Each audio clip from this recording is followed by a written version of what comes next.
talking about flashing lights, baby. Flashing lights everywhere. Niggas was saying shit about me. They didn't even fucking know me. This is my story. This is what I was doing when wasn't nobody looking.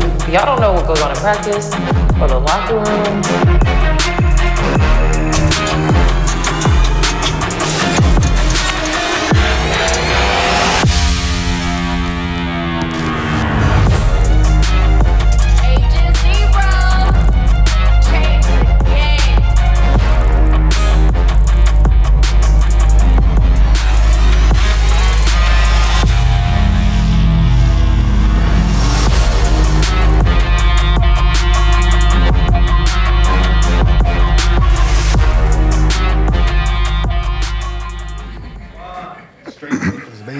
Welcome back to Gil's Arena, presented by Underdog Fantasy. Whoa, whoa!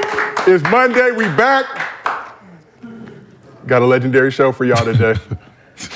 The pre-show chat always be the best. I'm glad they can't hear it at home, so we don't get packed up and canceled. But yeah, I ain't gonna disrespect your house like that. Smoking backwoods in this man's house. Nah. It's like Kane over there smoking backwoods before the show. Like, damn. Nah, no, nothing brown. Nothing brown, baby, but the clothes. About it, man. This is Gil's Arena, presented by Underdog Fantasy. As always, we got the legend Gilbert Arenas with us. What up? Also got Brandon Jennings here, representing that Tuff crowd. Yes, sir. Curry Collab. Yes, sir. And Kenya Martin back with us on the couch. Man. Psycho Bunny in full effect. They got some nice clothing. Yeah. Oh, you gonna see a lot of more. You gonna see a lot more. Like Clubber Lane, dog. Oh, yeah. Got a lot of more. Good weekend this weekend. Brandon, you did the court dedication at Raleigh Park in Gardena. Mm-hmm. Whole crew pulled up, showed love. It was a festive occasion. What are your thoughts now that it's happened? Oh, man, it was just good to see a lot of my family, my friends, a lot of people that grew up at, Raleigh Park playing, JK, my auntie, and, my kids were there. So it was just dope, man, just a whole full circle moment. I just want to thank, Steph Curry, the Curry brand, Under Armour, and my whole Tuff Crowd family. You guys for coming. Gil came out. Everybody was so happy. Everybody's like, Gil, like going crazy. Like, man, that's Gil. I'm like, yeah, that's Gil. That's Gil. McKen's, Josiah, everybody. So Pablo and the whole crew. So just thank everybody, man, for just, supporting the movement, man. It's been great. Yeah. Couldn't make it. I had a prior engagement with a 5 and 8 year old that I couldn't postpone.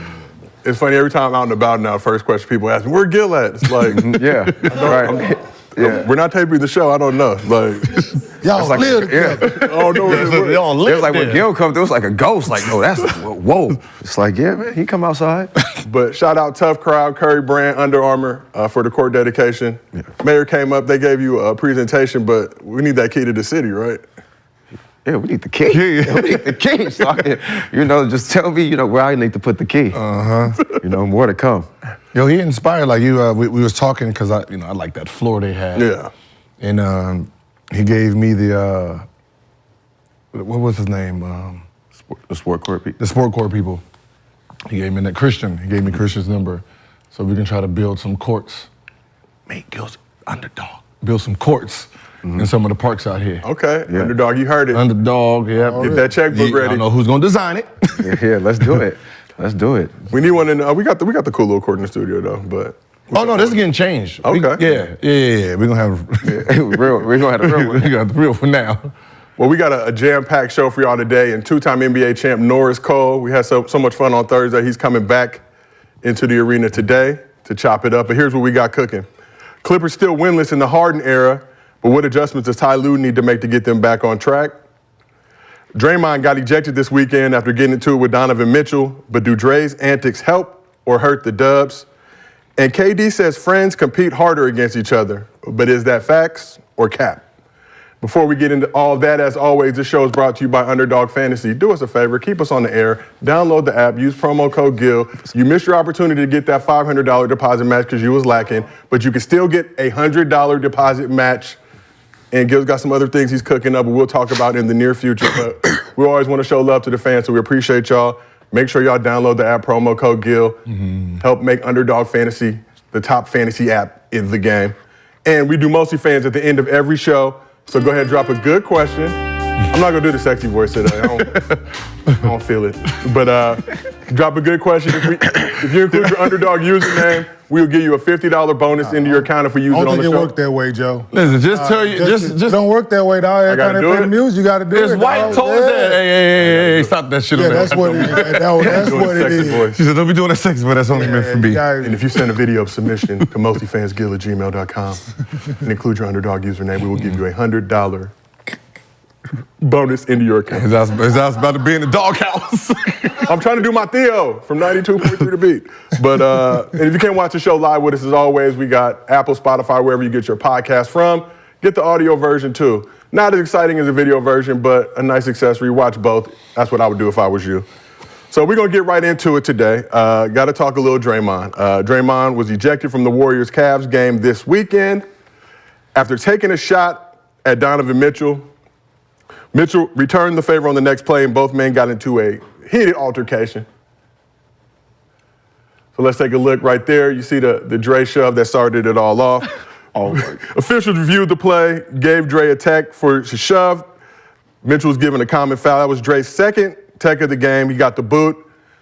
And Donovan Mitchell, on his way out, made sure to tell the man, deuces.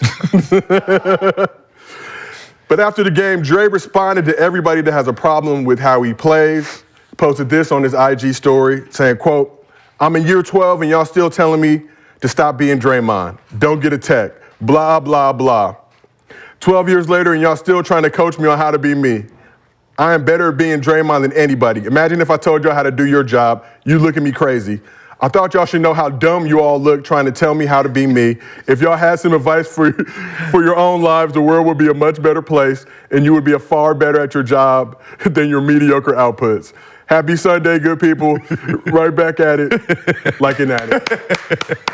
And well, damn. She said, well, damn. Well, Dre, you know the mediocre outputs that other people are doing? I know. They might be good at their job. Cut their legs off. Hey, I'm with it, goddammit. When in doubt, just call people broke.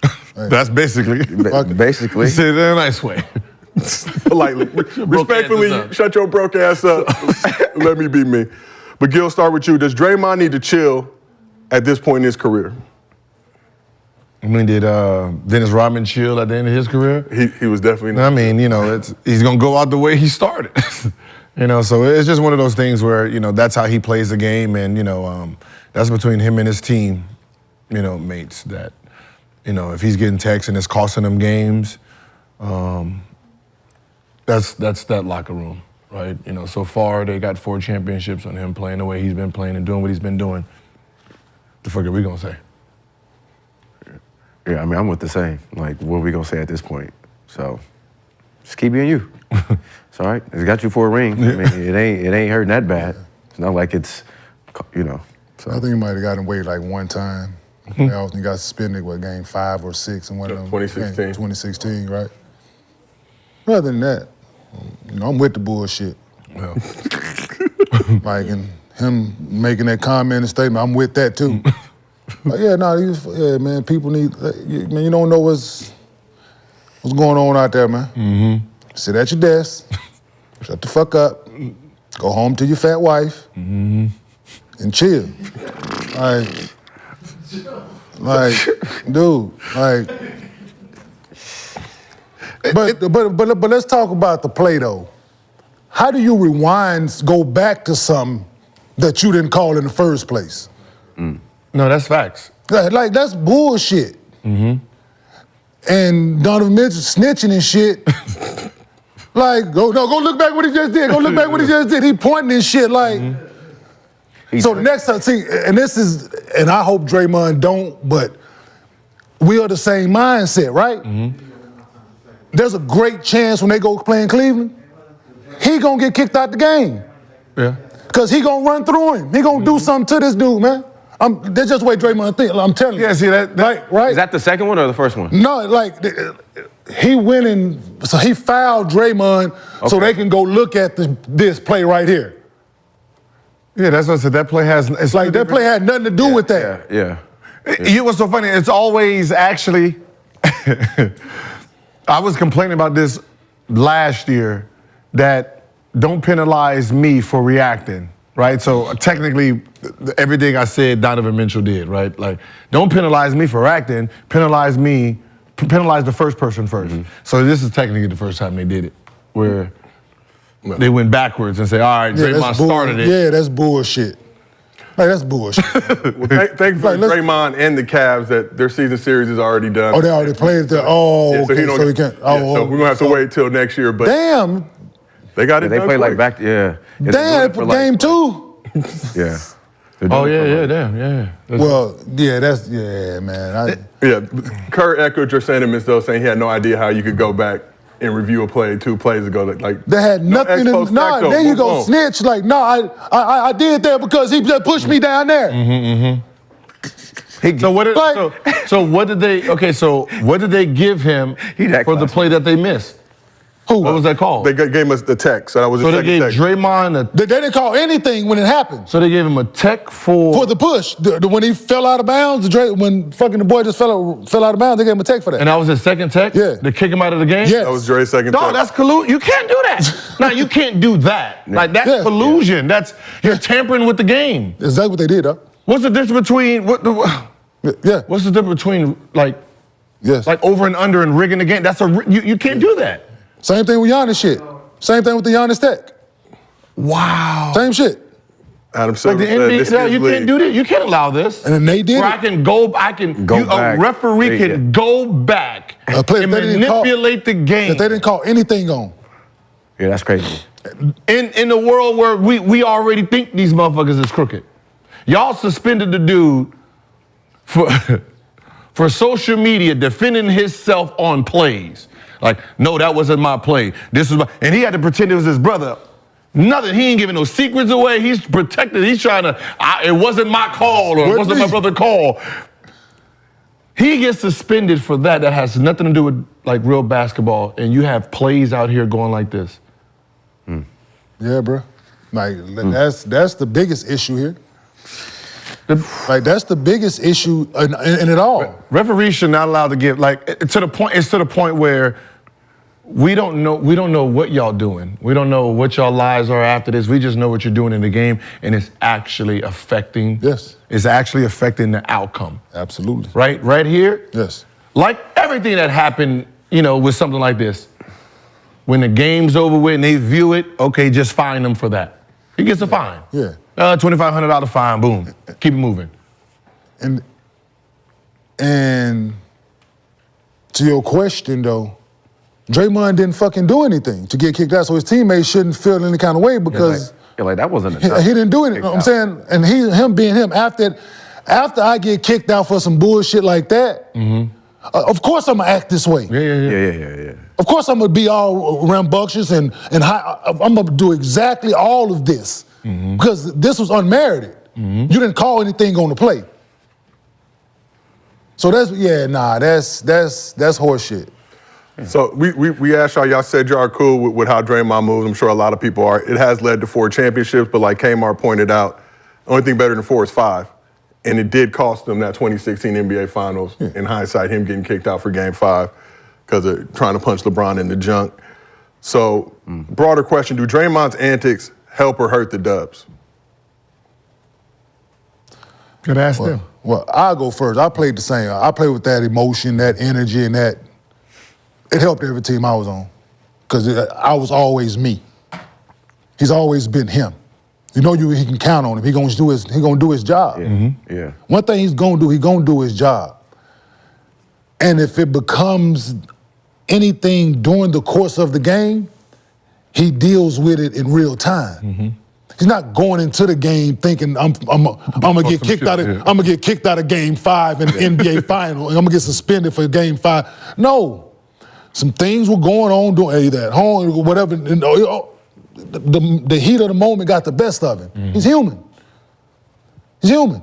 But one thing you know about Draymond Green, he's gonna do his job, and he does it well. To y'all's point, exactly 4 championships. Could it have been 5? Yeah, hindsight, maybe not, but who knows? But they were in a great position to have 5. People would love to be in a great position to have 5 championships. Trust me. But Nah, man, he is who he is, man. Like, he plays the game with that. He wears it on his shoulder. I was the same way. So, yeah, it brings what they need. If he wasn't that, trust me, they wouldn't have 4. Yep. Yeah, so. or wouldn't have been in a position to have 5 at all if he wasn't that. So, Ken, you've been in that enforcer role, and for you guys, what's it like to have a teammate like a Draymond who handles that role for you? Does it give you more confidence on the court to know if some shit goes down, you ain't got to worry about it?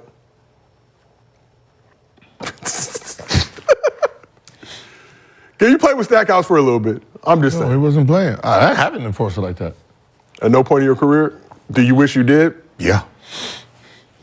Well, I mean, my rookie year, but it wasn't like this type of like they were still selfish. So we didn't really have the UDs, the Kmars, somebody like, you know, I get hit hard, you running down their lane, they gonna clothesline the fuck out of you. We didn't have that. Yeah. And if I did, I would have used it to my ability. Hey, big dog, I got 10 grand on you. Hit that motherfucker hard. I'll pay that fine for you. You wouldn't have had to pay me. No, like, somebody did something to you, like people used to try to do shit to Earl Boykins out there, right? No, bruh. You're not going for none of it, man. Like, you can ask a few teammates, there were situations that happened during games, and we playing certain guys, and they barking, and I'm like, listen, man, y'all better calm that shit down before I get mad out here, dog. Can you remember a specific time where you had to do that? Yeah, absolutely. But we ain't go. Okay. We're not, okay. I don't want to get, because it's, yeah. But, yeah, had to step in and be like, yo, y'all don't want, like, you go to your huddle and we gonna go, because, or, better one. Nene and Olowokandi get into a fight during the game. I tell Nene, chill. It ain't even worth it, dog. Just next time I know, they down there swinging. Look, I'm walking on. Listen, I'm trying to play peacemaker. Believe it or not, Olowokandi turned towards me like, nah, dog. Like, I'm here to, because he think I'm finna come over there and get to it. But no, I'm trying to break it up. But no, I've always been that. Like, if we're in the locker room together, no matter what I feel about you, no matter what I think about you, no matter what we have going on, if we in that shit together and we get into it, we into it. Like, I got you. Like, if somebody would have hit him hard going to the basket, you best believe. Guard, big, don't matter. If I felt they did that shit, I got you. You ain't got to, if I look at you, we good. And it hurt. Yeah. If you get up slow, best believe. Dude, I hear Karl Malone had nothing to do with me. Or my teammate. Please tell us the story. Had nothing to do with me. Remember you elbowed Isaiah Thomas, had Zeke leaking? No, I grew up a Bad Boys fan. Wait. Yes, Hold absolutely. the fuck on. Absolutely. In the 90s? Yes. Absolutely. Probably longer than that. I was gonna say, like, Isaiah was out like 93. So look up the year when like Zeke got 91. Zeke got like 25 stitches. God damn. Isaiah Thomas got like 25 stitches.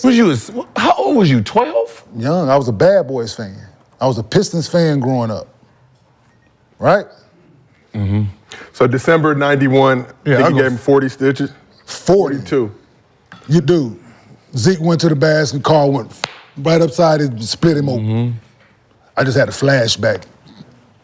I didn't never know I was going, 91, I didn't know I was going to be in the NBA at all. Had no clue. That man they dropped that thing off on the break. We was in Jersey. I had a flashback. Oh, this that Close. Yeah, it's like you sitting there, you're in the hood, like you running home. Oh, that's that dude yeah, it was one of them. And I went right upside his head. Wow. Preparation meets opportunity. And that's when, in some click, man, I was just like, NBA soft as shit. Because he didn't get up and do nothing. Like, you got all them muscles, big, bad, you hit him that, like, I'm thinking like, you gonna get up and I'm finna box the hell out of him. Jared Sloan took up for Jared, you motherfucker, I'll kick your ass.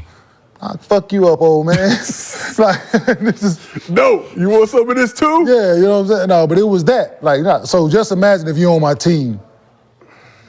But like, we got into it in the Garden when I was with the Nuggets. No, the good Lord works in mysterious ways. I tell people this all the time. When I was with the Nuggets and we got into a fight in the Garden with the Knicks, Oh yeah, I was in a suit that day. I didn't play. that was a no, Yes, that was yes. Oh yeah, Marty Collins, Melo punched Marty Collins. Yeah. And they trying to say Melo ran out. No. Jared Jeffries. Yeah. Listen, bro. I was in a suit that day. I didn't play. And had I, at that time, you know how the rules are. Y'all know how the rules are. You couldn't get on the bench. Couldn't stand up. And I crossed that. You can stand up. You Been across that cross the goddamn line. line. Nigga, everybody was grabbing me like, nah, I'm like, the one thing I stepped back. Like, I ain't going no written there that damn line. Not me. Not my reputation at the time. You know, they gonna kick me out the league.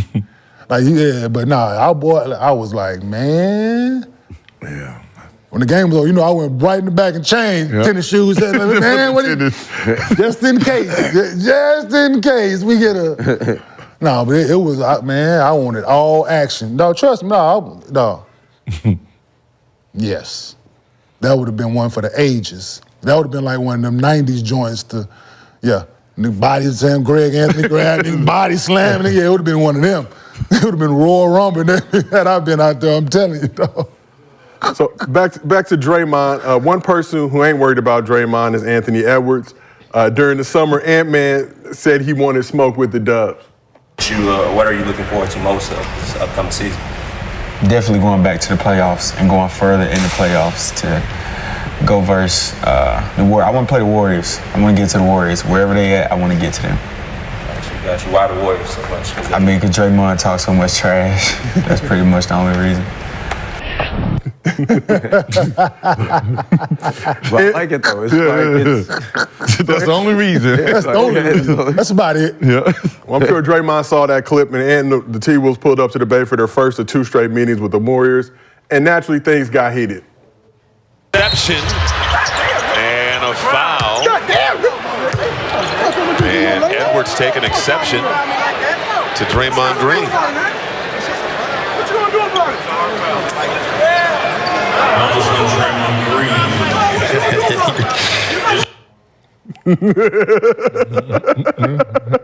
Yeah. Don't find me like that.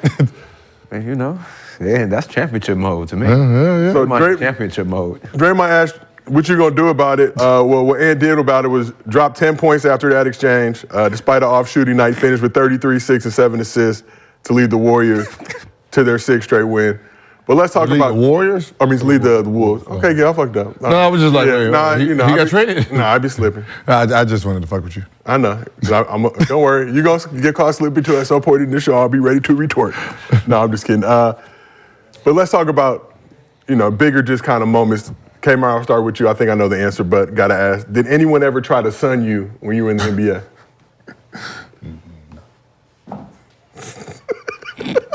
Not me. Yeah, how about yourself? Anybody ever try to come at you like Draymond came at Ant? All the time. Bigs always. Yeah. Always is always the bigs, man. Yes, of course. But the problem is I had that thing, I don't know if it's green light, black light, it was something that was, I get to shoot the ball. So, someone's gonna take this raf, all right? You gotta play defense. Brady, you ever have somebody try to come at you like Draymond came at Ant? For sure. KG, my rookie year.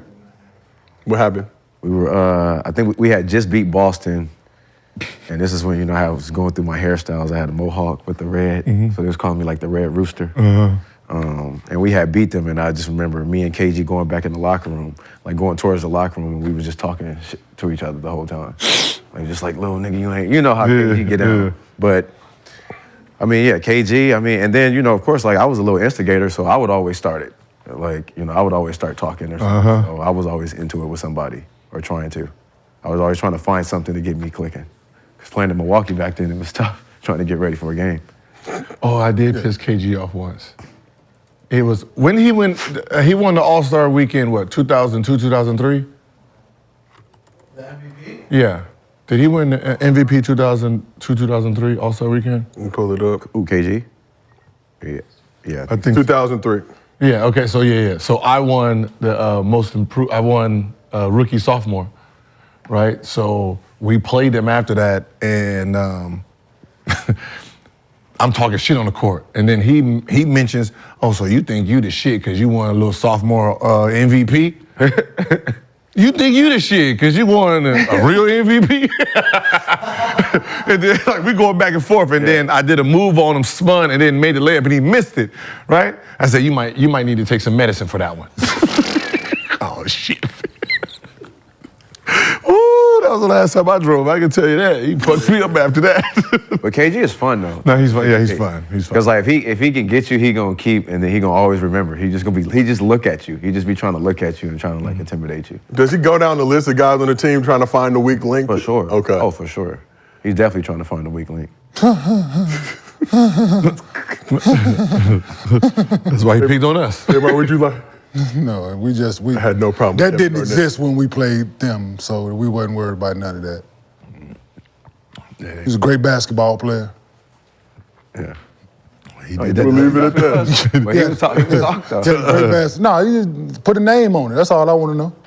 So who a bitch ass nigga? That's all I want to know. Who? I don't know. Who? Who? One of them. Yeah, that's all I want to know. Who? Why me? No. Yeah, you know what I'm saying? What I do? No, I didn't want. You saying it? I just want to know who you talking to. And it don't include number 6 or number 4 at the time. So who? Okay. Oh, was he doing the old talk to himself? Yeah, I don't know who he was talking to. You got caught in one of those. Yeah, the bitch ass niggas can't guard you, KG. The bitch ass niggas can't guard you. Go, you the ticket for the reason. You the ticket this bitch ass nigga. Oh yeah, nah, he was one of those. I don't. And that's why I used to say, oh, he needed some medicine. Yeah, I don't. Yeah. Oh, that motherfucker needed his medicine. He talking to himself. Okay, you got caught in one of those. Oh my Lord. Well, who you talking to? He's talking to himself. Hey, Mark. Speaking of KG, Wolves haven't made it past the first round since 2004 when they lost to the Lakers in the conference finals during KG's MVP season. Wait, what? The Timberwolves haven't made it past the first round since 2004 when KG was MVP. Sounds all right. Let's look at this team this year. Oh, when people say when people think I said MVP, I was talking All-Star MVP. Yeah, no, in 2003 All-Star Game MVP, but 2004 was the last time the Wolves made it past the first round. Will the Wolves win a playoff series this season? I mean, they have the talent. So if they get the right matchup, they can get into like the 4 seed, play a 5th seed, and they got 2 guys that can put up some real good numbers. It's all about who you match up with. That's really who it is. It ain't really got to do with. It's that offset talent, right? You don't want to be playing, Denver first round. For sure. And I mean, if you can get one of them bottom feeding teams that you can beat on and you got the star power against, they could. And staying healthy. And staying healthy towards the end. I don't know, man. We'll see. I mean, I like their talent though, but they got a squad, man. I think they do. Yeah, they do. They got to be a favorable matchup, man. That where Rudy can play. Yeah. Because you need him in the series, because he does affect games, but you got to have bigs on the other side. They can't have a first round matchup of the Clippers. Facts. Just not gonna work. Or somebody, or Denver where they could play small and he's ineffective now. Because you can only play one of them. So it's to give who do you? Matchups are important, but no, they got the talent. So I feel like Adam Silver's working their phones right now. Obviously, very, very early in the season, but Timberwolves are currently the 3 seed in the West. Okay. The current 6 seed in the West, the Golden State Warriors. Do you think they could get the Warriors in a 7-game series, Gil? Okay. What did we just say? 7 games into the season. Well, how many games is into the season right now? You talking playoffs? Gil, we are. Playoffs. We're about 10 games in. We are a show for the future. Let's start worrying about the playoffs. But to the point we were just talking, to the point I just made, that's a bad matchup. That's a bad matchup for them. It's a bad matchup. Yeah. So I'm gonna give you some teams. Tell me if you think the Timberwolves could beat them in a first round series. Nope. Okay. Mavs. Yeah. Yes. Yeah. Okay. Yeah. Rockets, even though it probably won't last, but we'll talk. Thunder. No. I think so. I don't think so. They got more veterans. They got more 7 games? Yeah, I don't think so. I think so. It's young, they young. You know they're gonna get the call. Ain't gonna get the calls, not the other ones. Shea gonna get the calls. Not in the playoffs. Yeah, that's not enough, though. Not in the playoffs. What? That's not enough just for him. Who? Him? Shay? Yeah, He need the whole team in the to get- playoff series. Yeah. Him? Oh, how many free throws you think he averaged in the playoff series a game? Shay? Yes. I mean, it's gonna be. We're Rudy down there. He don't get Rudy about down 10 or there. 12. But we're Rudy each down night there. out. But they got two names. They got two. It's 2 versus 1. Damn, 3 versus 1. Yeah. Kings. Yeah. Ooh, okay. I think so. Yeah. Lakers. Hell no. Hell yeah. Fuck, you see AD right now? Huh? Y'all look. Anthony Davis. Yeah. Anthony. What's he? Anthony Davis. Early in the season. Early in the season. Bambi legs done got early in the season. Bambi legs done got an extra pair of bows. We good. All right, Suns. And these are all teams that we're Bad hoping and matchup. anticipating Bad matchup. are healthy. Bad matchup. Bad The matchup. Bullshit Suns. Bad matchup. We got 3 prolific scorers. He can't guard neither. It's just bad matchup. They don't have to play a big. Pelicans? Yes. Yeah, they can. Yeah. Okay. Yeah. They put KD at the 5 and good luck. Last but not least, Clippers. Bad matchup. Bad matchup. Yeah. Yeah. Yeah. Bad matchup. Yeah. Okay. It's hard. Okay, Yeah. like when you talk about playoffs, right?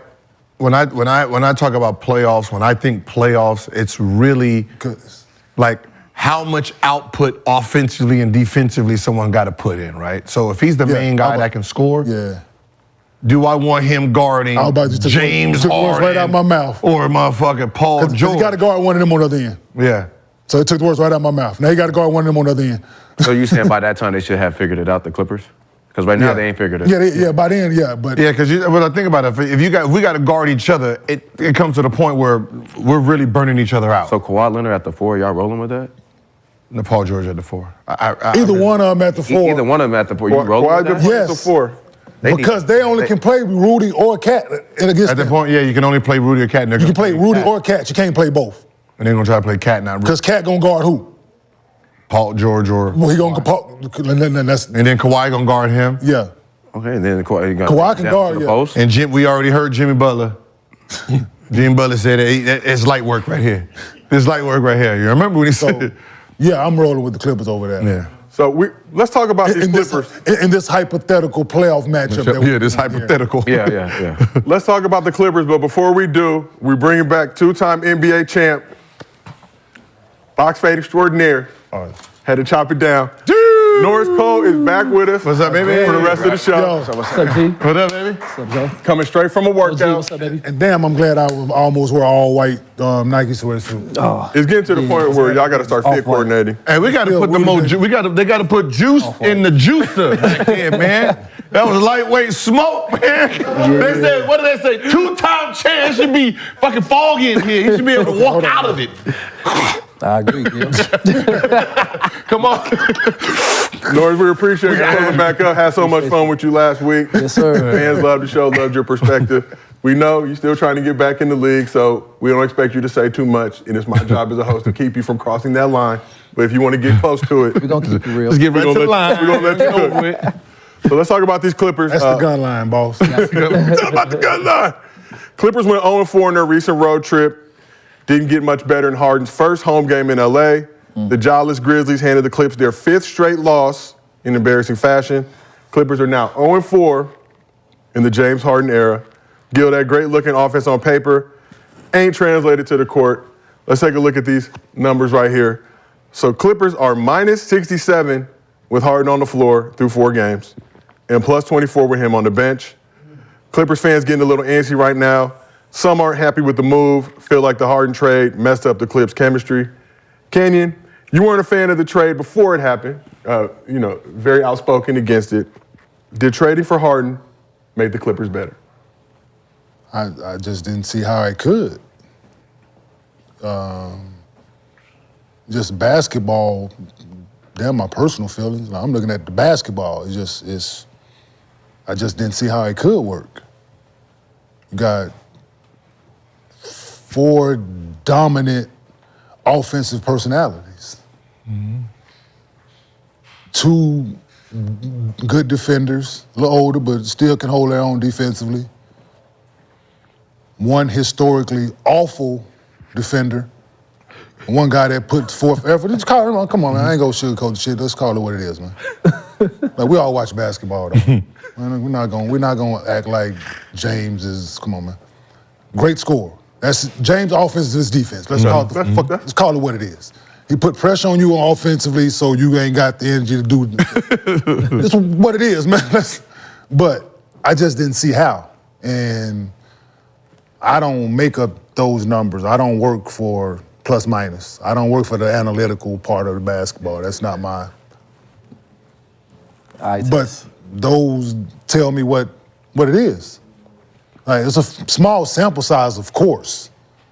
But if it's supposed to be these 4 great talents with this such high basketball IQ, and what was the Memphis Grizzlies records before they played the Clippers?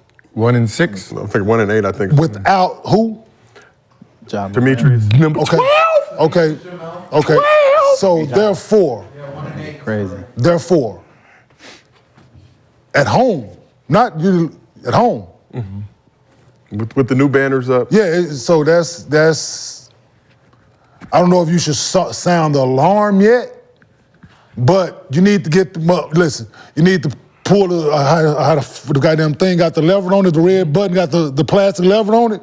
You need to pull the lever up and put your finger on it. And any minute now, goddamn it, you need to sound it. That's my opinion. Norris, what do you think about the Harden Clippers era so far? I mean, obviously it hasn't worked. I thought it potentially could work, because anytime you make a dramatic trade with such high-level players, it's going to take time with chemistry. But I'm feeling like Kmart now. It's like they're all great on offense, but it's only one ball. I don't know their identity. Every good team has a identity, whether it's how Denver's identity is the 1-5 pick and roll with Joker, and they play cutting. The Warriors got Steph and how they play movement. Lakers, play through Bron and AD. I don't know their identity yet, and so I don't know if it can work. And the West is not getting any weaker. So, these early losses, it's gonna be hard to overcome if they don't get together. I mean, quick. And maybe James, maybe they need to just play through him. They gotta try everything at this point, because clearly when he's on the court, there's no chemistry. That plus minus, I'm like you, I don't really go by that, but it's clear that it's not working. I don't mean to cut you off. There's 2 clips. I don't know if they can find it. There's one on the wing. He had pass it to him. He had a 3. The one he threw out of bounds. That one he should have shot. He swung it to him. He should have shot it. No. Somebody was talking shit on the sideline. He had to hit him. Yeah, so great pass. He threw the ball. He threw the ball to Iron Eagle, who does commentator for. Threw it to that clip. He should have shot the 3. To me. Right. Other end of the court. Another game. Same wide open 3 in the corner. Don't take it. Pump fake. Trying to fit in. Shoot. So it's that. Those 2 clips right there. He's not a catch and shoot guy.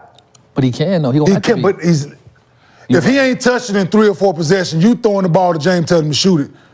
He got to boom it, man. That's just he can't adjust. He got to massage it. That's what he's proven. That I'm saying, can he? Yes. Yeah. Right. That ain't what it is right now. So you throwing him a catch and shoot situation. He's not comfortable in that role. And how long is it going to take for James to get comfortable in a catch-and-shoot situation? Because you got 2 ISO guys. And Paul and Kawhi that need the ball in order to be effective. The legendary guys do it, though. When they team up with other great players, they find a way to mesh. Like D-Wade adjusted, Kevin Durant, Steph somehow found a way to get it done. I mean, at what year? They was still 8-9 in the league still. They were still like catch and shoot. That's his thing. He can shoot. That's the thing. It's not like you ask him to do something he can't do. He just gotta. I don't know how he work out. I've seen his videos. He catch and shoot is 99% of the things he do. So he don't sit in his warm ups. He ain't doing that. In his workouts, he ain't doing that. He's catch and shoot. Because guess what? I ain't doing. Ain't no asses in the seats. Ain't no popcorn popping, bruh. Man, Clippers suck, man. Are we just gonna go ahead? No. Just put it out there. Clippers was sorry before. No, we're not gonna blame Time out, Gil. No, we're not blaming. We're not blaming James. We're not gonna blame James. We're not gonna blame James. Nah, we're not gonna blame him. Clippers sorry. Not at all. They were sorry before he got no, it ain't James' fault. It ain't. It ain't solely his fault. This is their record. Hold on. No, we're not gonna do this. Solely his fault. No, we're not gonna. But they got their ass whooped by the Nuggets. They win was against Trailblazers. They lost to the Jazz. Trash. They beat the Spurs. They beat the Magic.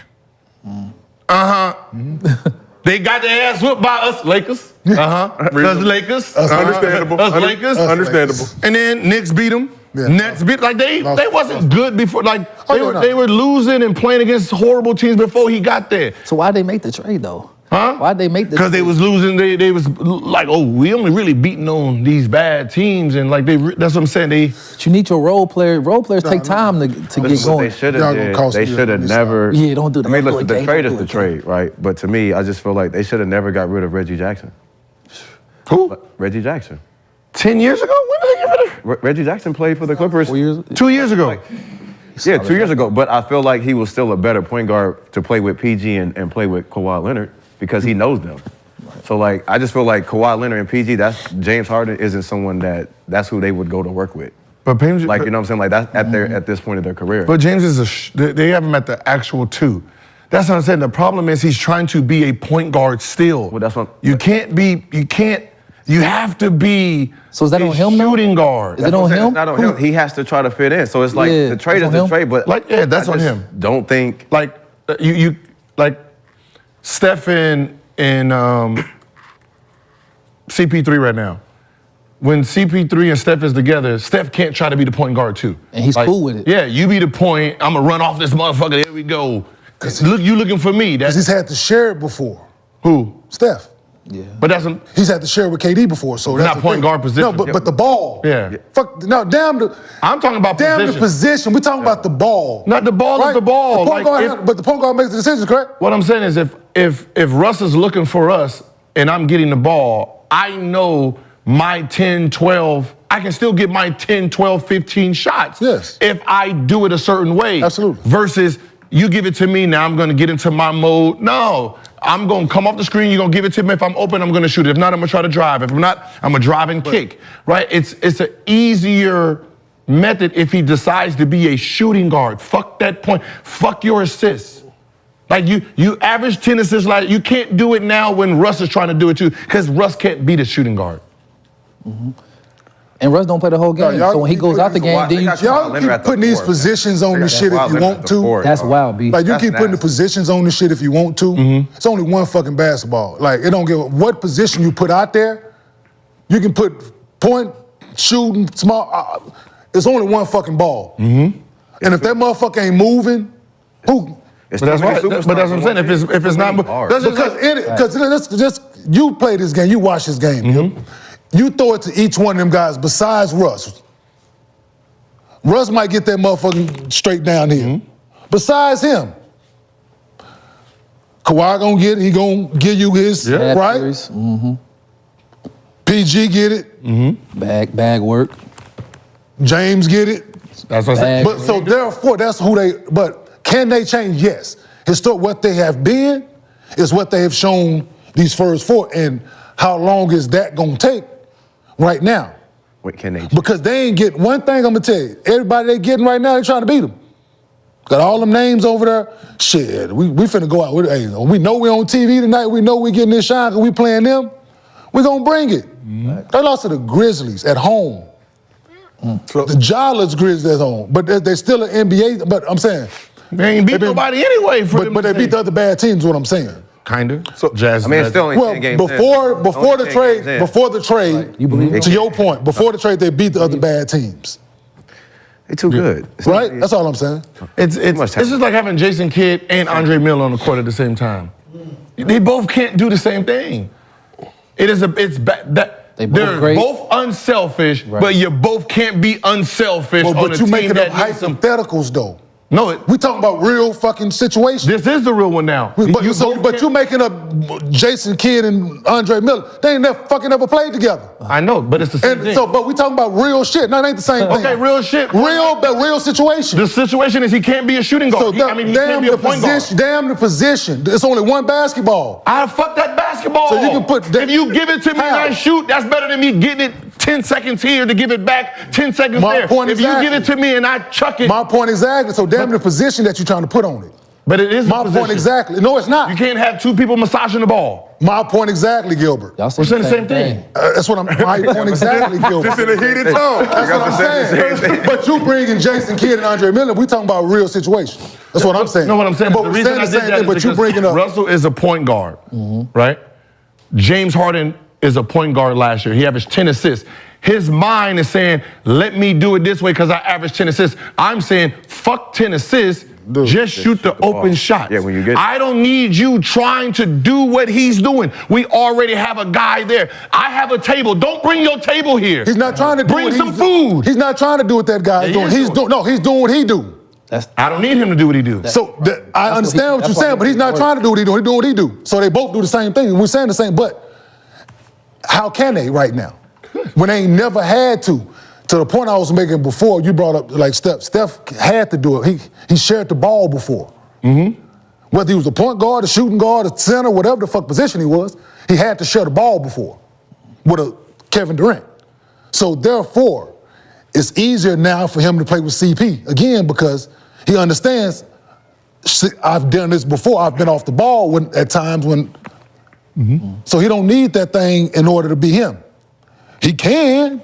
And I'm pretty sure CP understands Steph got that thing going. I'm going to go stand my ass over on his wing and watch 30 do his thing. I think Steph, his skill set allows him to do it easier. That's what it is. The way he plays. Like he's an overall basketball player. Yeah. Like James is a... But James, remember early in his career, he played with them. But the problem is he became famous for what he's doing now and don't know how to revert back. That's a fact.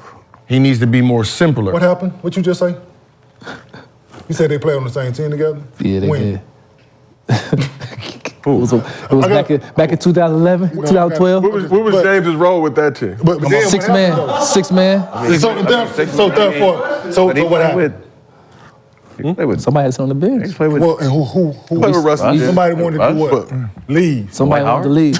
Hey, yeah, that's a fact. So talking a little bit about Harden's fit with this squad, after initially saying he wanted the ball to run through Westbrook, Ty Lue changed his tune before the Grizzlies game, saying the following in regards to James. He's doing too much to try to fit in. We had a meeting yesterday and we said he needs to be James Harden. We have to allow him to be himself. We're going to play through James. Whew. That's a bit much now. Because you don't have, so you got one, let me see. I mean, you got to. You made the trade. You got to see if it was worth it. You got one pick and roll guy. You got, what is James, besides scoring, his best attribute is doing what? He runs the hell out of the pick and roll. Yes, no? Does he? Yeah, I think. I just thought the pick and roll to ISO. So I'm just his ISO. Well, I think but the pick and roll, Clint Capella to Embiid, it's just, he's had a big where he can manipulate off the pick and roll. And he get on play too. Yeah. But if Paul George is gonna sit there and watch him, are they gonna watch him do that though? So to my point exactly. Are they gonna sit there and be cool with that though? James how? I mean, unless they're gonna play. I mean, unless it's listen. Play through James how? You have a 5-man that 5 men are gonna guard, right? His man is never gonna switch on you 4 guards. You got him out there for a reason. Use that motherfucker. He should be just pass. Oh, he do? Nope. Oh, he do? Who's Zubac? Yeah. Oh, he do that? Oh, he should be taking 40. That's what he do. Oh, there should be no ISO basketball. That's what he do. There should be set a pick for each one of them. I didn't watch him set 3, 4, 5, 6 in one possession. And roll hard. And roll. One possession. Yep. He should be averaging crazy numbers. So, Brandon, how many games I don't mean to cut you off. He should, but when them guys get around the basket, they not looking to pass it to him. They looking to score. I'm just saying, they looking to score. But he said he should be averaging whatever, but that's not the case. He's averaging double figures because he plays, he's starting 5, he's averaging 10, 11, whatever it is. But when them guys come off the pick and roll, each one of them, Russ is the willing passer off of that. Yeah. James has become that over time because he played with big fella last year, so he had somebody to, he's always had high assist numbers because how he plays the game. Because he has the ball in his hand, I don't know the number. He had high assist numbers in Brooklyn too. Yeah, I'm saying because he has the ball in his hand 65% in each situation he's been in. But now they don't have the pick and roll situation to manipulate the game. So how you gonna play through James is what I... So Brandon, question for you. How many games should Ty Lue give the Clippers big 4 starting together before shaking things up? And we talk about sacrifice, that's the word they keep using, sacrifice. We talked about James early in his career, the role he filled as a sixth man. Some Clippers fans have alluded to they'd rather see Westbrook start, Harden finish, but maybe Harden come off the bench with that sixth man role. Like, in your opinion, do you think that's the move that Clippers should consider making? Who's clashing right now? Say that again. Who's going to start and who's going to finish? So, Westbrook starting, Harden finishing.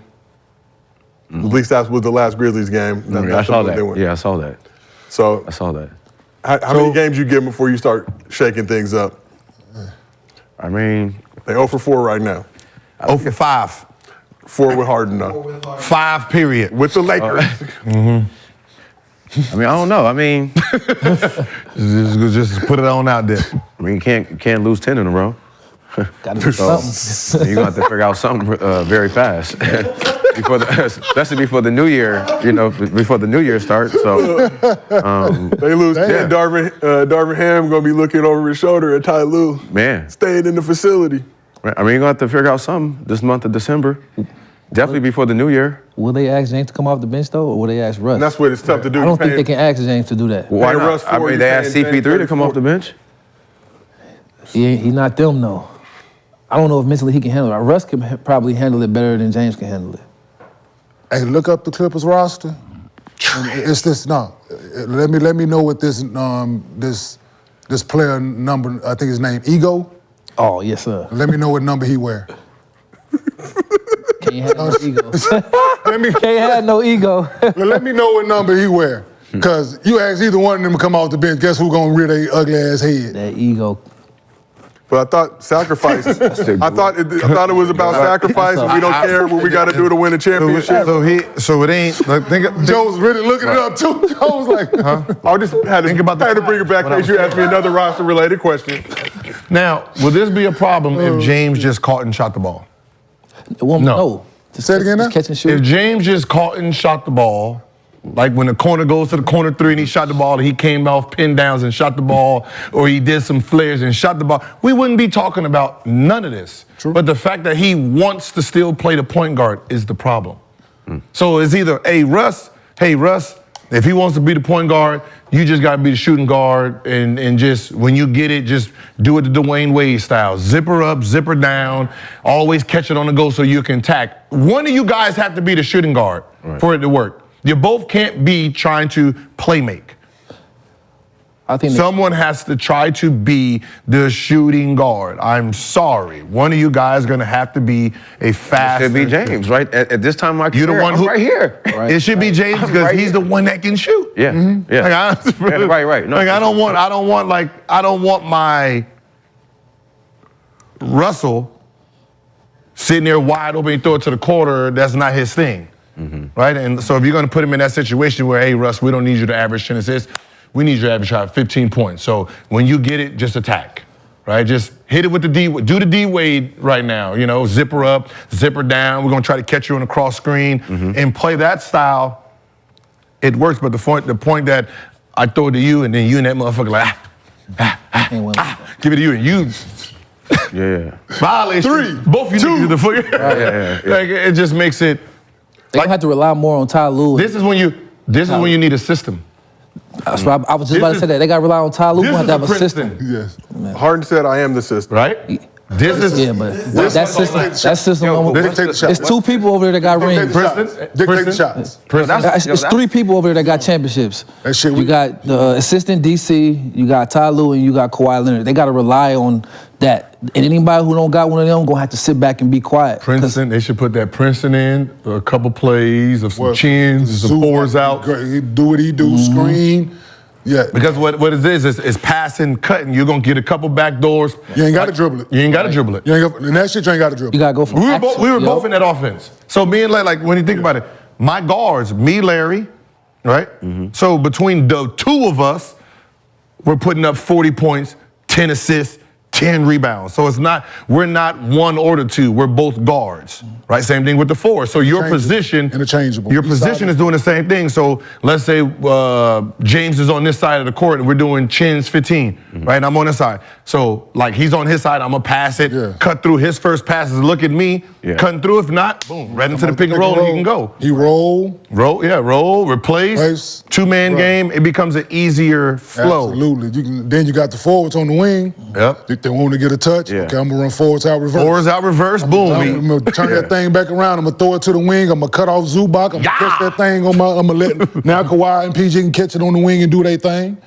That's not even NBA basketball no more. That's the thing. Bruh. You know, now it's all about quick action. It's so spread out now. It's so spread out. Yeah. Boy. They don't even really call sets. They call them actions now. Hey, could you imagine you've been the way this shit's so spread That's what out I'm right saying, man. now. And the way these guys shoot the ball now, I pass the motherfucker, sit back, hit that back cut, you pick up, roll, man, god damn, bro. Like, that's what I say when people talk about, yo, you did this. I was in the offense and I just manipulated that shit, right? You couldn't guard us because if you denied, we're backdooring. You sagged, we came and got the ball, right? It was, I'll pass it. As soon as you do this, there's a back pick coming. I ain't got no touch. You got fundamentals though, yo. I ain't got no touch. Guess what? You throw it to the wing, I'm gonna dribble corner. Yep, boom, dribble boom, corner. boom. I'm gonna reverse out. Back door. I'm gonna throw it out. Yep. I'm gonna get a flare from the big, and you can guarantee I'm shooting that bitch 100% of the time. That's a lot of IQ. This game. That's a lot of IQ. This NBA is not the same as that. But that you're saying the IQ has significantly diminished? I'm saying because of the age level and the way the style of play is, these kids are coming in younger and younger. They never had to learn basic sets. Like we grew up running sets, and then our talent will allow us sometimes to deviate. Like you could deviate, but you always knew only deviate when I need to. Let the system work for you, and then when I need to be spectacular. Now it's like I'm being spectacular straight from the jump, and they never had to move the ball side to side 2 or 3 times to get a shot. Now it's the first available shot. Let's get it up. Yeah, I think shit. They weren't playing. Hold on, they weren't playing no faster than we was playing. No, that's what I'm saying. Like they weren't playing no faster than we was playing. I know, but but y'all we had was running. But then if we had to, y'all knew how to. But that's the thing. Like if we don't play basketball. If y'all don't have the first initial score, then you get put it in the play. Dude. When John Wall, think about it. When John Wall came, 1-man fast break. Right? We have John Wall at the point. I'm at the shooting guard. Kirk Heinrich is our 3. You got 3 point guards on the floor, but because me and Kirk understood how to play, it was easy for us not to clash with him because we all trying to start. So it's like, wait, hey, I can beat out our 3-man. What's the 3-man plays? What's the 3-man plays? You know what I mean? Like Kirk is at the 2, and like we had to adjust to him because we realized when he did the pick and roll, right? We're used to pick and roll, and he flares up, right? And he's hitting that. John Wall was used to going off the pick and roll and finding that dead corner dude. So me and Kirk had to say, hey, we have to stay at the. We have to stay in the dead corner because he doesn't understand to pull up. So we have to go off of his natural ability. He's gonna come and he's gonna fire right blindly straight to that corner because he's looking at something. And he had to understand that we're taught to move up. So we sitting, we want that roll up. We want that roll up to get away from this guard. But we understand that he sees the corner. So that's all adjusting in real time. Well, and they not adjusting. That's gonna be that might be their downfall. You know what I'm saying? And how do you not understand what the ability of your teammates is? Fuck that other team. I need to know what Kenyon, when Kenyon goes, when he does this pick and roll, he likes to roll. When he does it on this way, he likes to pop. So I should be able to know, when Kenyon comes here, let me stay flat because he's gonna pop instead of trying to roll. We supposed to be, that's working on the string. And the thing is about the shit me and Gil talking about offense, you can manipulate shots if you want. Yeah. Like you can manipulate, get yourself your shot, whatever shot you want to get each possession, easy. Whatever the ball go. Easy. Yep. Spacing. Yep. It's like you the gotta triangle. respect the space. It's like the triangle, right? It's wherever the ball go dictates your movement. Yeah. Once again, we're talking about a high intelligence offense. Nobody cuts it like that. Nobody do that no more think in the about league. it. Like if you have the ball on the other side and I know you don't have a play, right? Like you don't got the quick. I'm giving you 2 to 3 seconds to make a move. If not, I'm flashing. Yeah. Yep. Right. Soon as I flash, he knows if I flash, he knows the back door. Yeah. Boom. Right behind you. Root. boom, he comes. Like that. It's that's not play calling. That's just fucking reading your man. Like when Clay hit that game winner, that was no play. That was a read. Yeah, boom. He see Curry come through. He missed it. He see his man help. He ran right on him. Yeah. Well, let's talk about Ty Lue a little bit. It seems like Clippers ownership front office signed off on this trade, bringing Harden in. It's basically just told Ty Lue figure it out. So did the team put Coach Lue in a tough spot making this move after you done gone through a whole training camp? You think you got your roster, you think you know what you're going into the season with, and now boom, we got James here now. Ty, go make it work.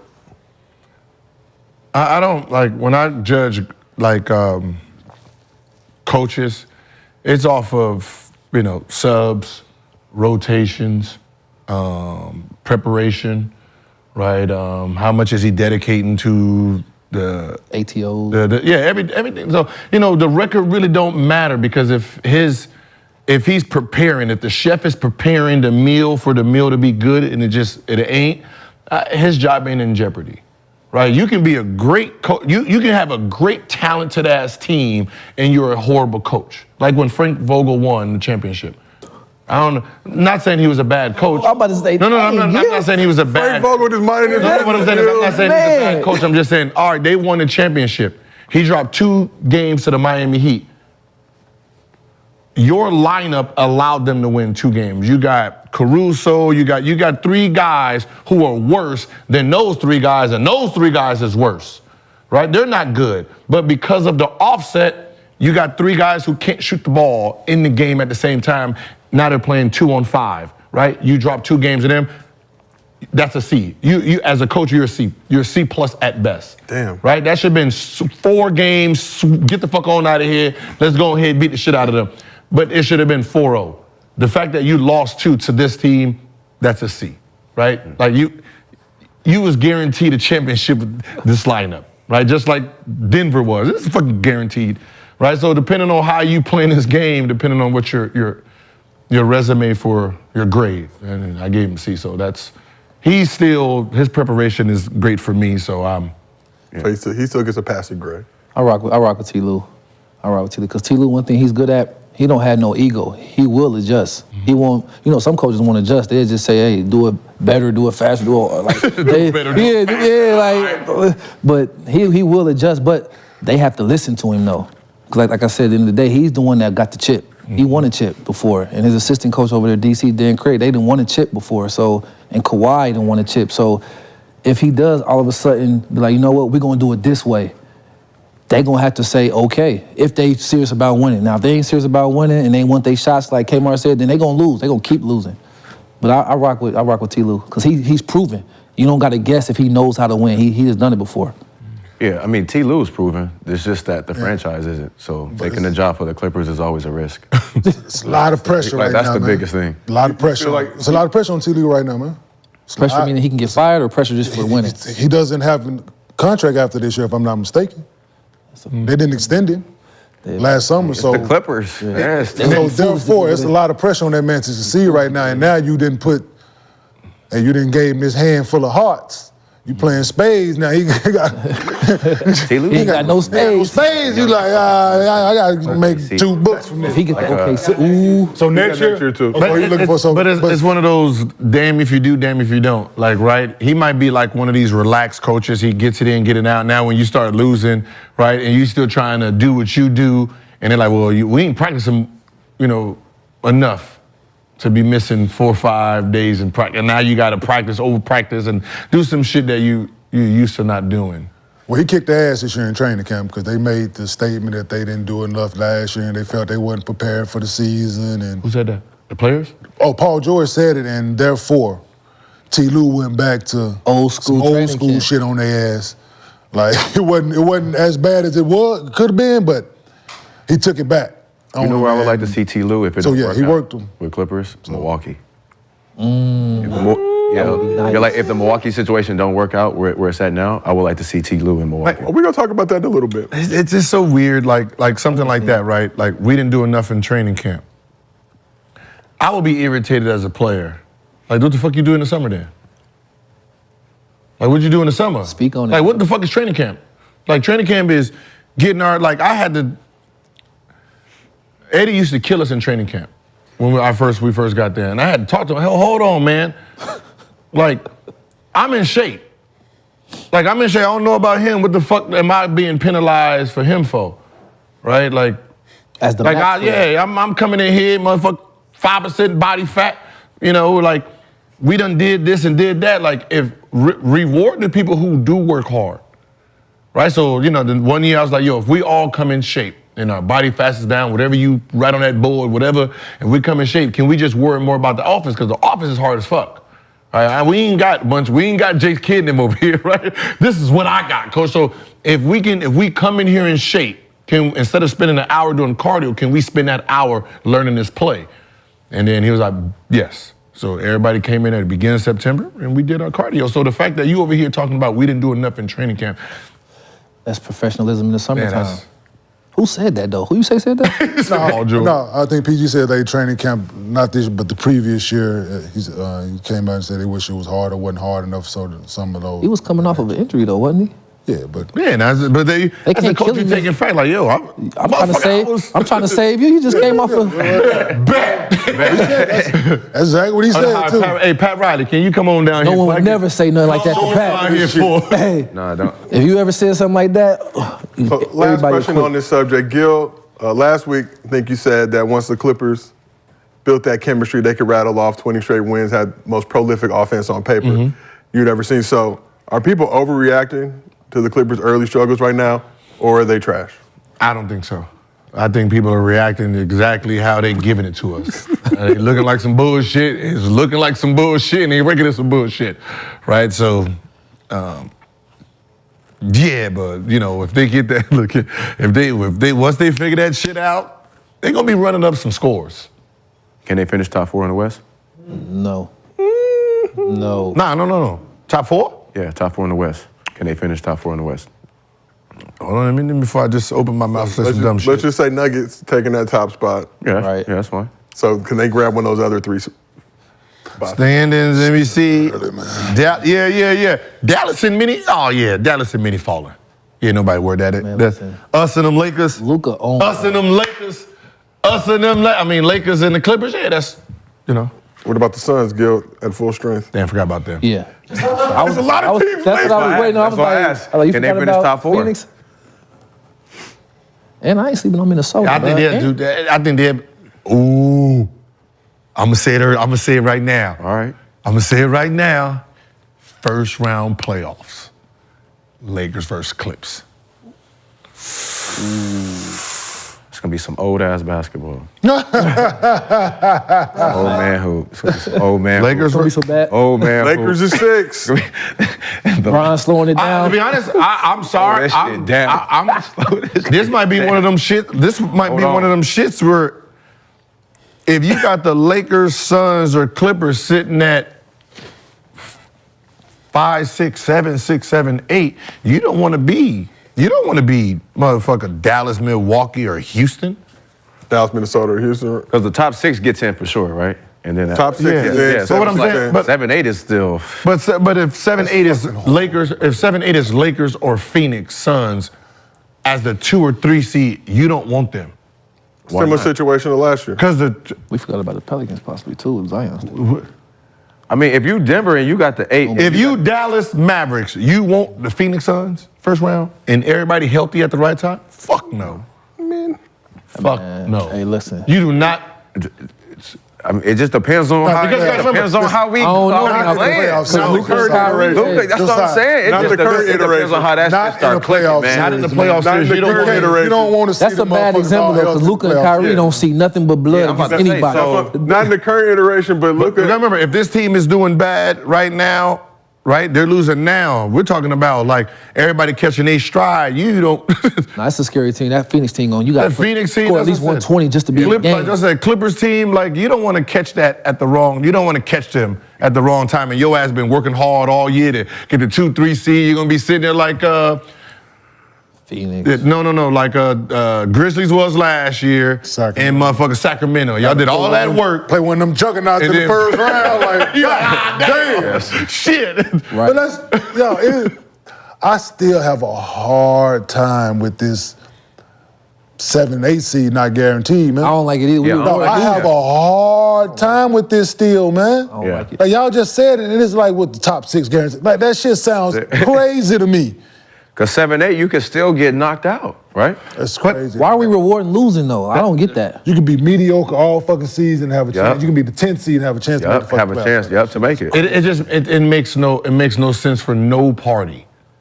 No party. So it's just the business of the NBA then. If I'm the 10th seed all That's all it is. Because if you're the 10th seed all year, right? You're the 10th seed all year, like your record is 10th seed.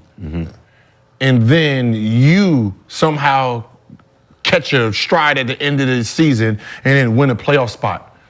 Your record, you get that draft. Yeah. I don't want that draft if I know my team been sorry all year. Now, instead of having like a nice little lottery pick, I'm out of the lottery because these motherfuckers want to catch feelings now. Hell no. No, give me my 10th seed pick. Yeah. Number 12, 11. I can get something with that versus 17, 18. The only way you should, if 8 and 9 have the exact same record. Yeah. If 8 and 9 got the exact same record, let them fucking play it out a game. Or 2, whatever it is. If the home team lose, or whatever, if they got a home and whoever got the better home record, or whatever how you want to figure it out. But if 8 and 9 got the same goddamn record, that's the only way that 9 should even be in the conversation. Yeah, because 10 from 7, that could be 12 games. There's some chance, like if you go back, because when they put it up, I had to go back in history and to see how far it is. There's fucking 12, 15 games between these two people. Yes. 10 might be like minus 10 in the loss column, like 10 more losses than wins. Like 10 more losses. 10 games under 500, like you 10 games under 500. Still got a chance to. Yeah, still got a chance to make the playoffs. Like and you sit here and everybody's supposed to be happy. That's Like, disgusting. woo! Yeah, like I'm sitting here at 7. I've been 7 all year. I've been 7. Now we sit here playing 10. Come on, man. Yep. To just try to get in. To try to get in. Man. Just to try to get in. When you was a 10th seed, you used to be planning your vacation. It's like the NCAA For tournament. sure. Used to be planning It's like the vacation. NCAA tournament, right? The tournament's bullshit though. But all you already allowed 64 teams in as is.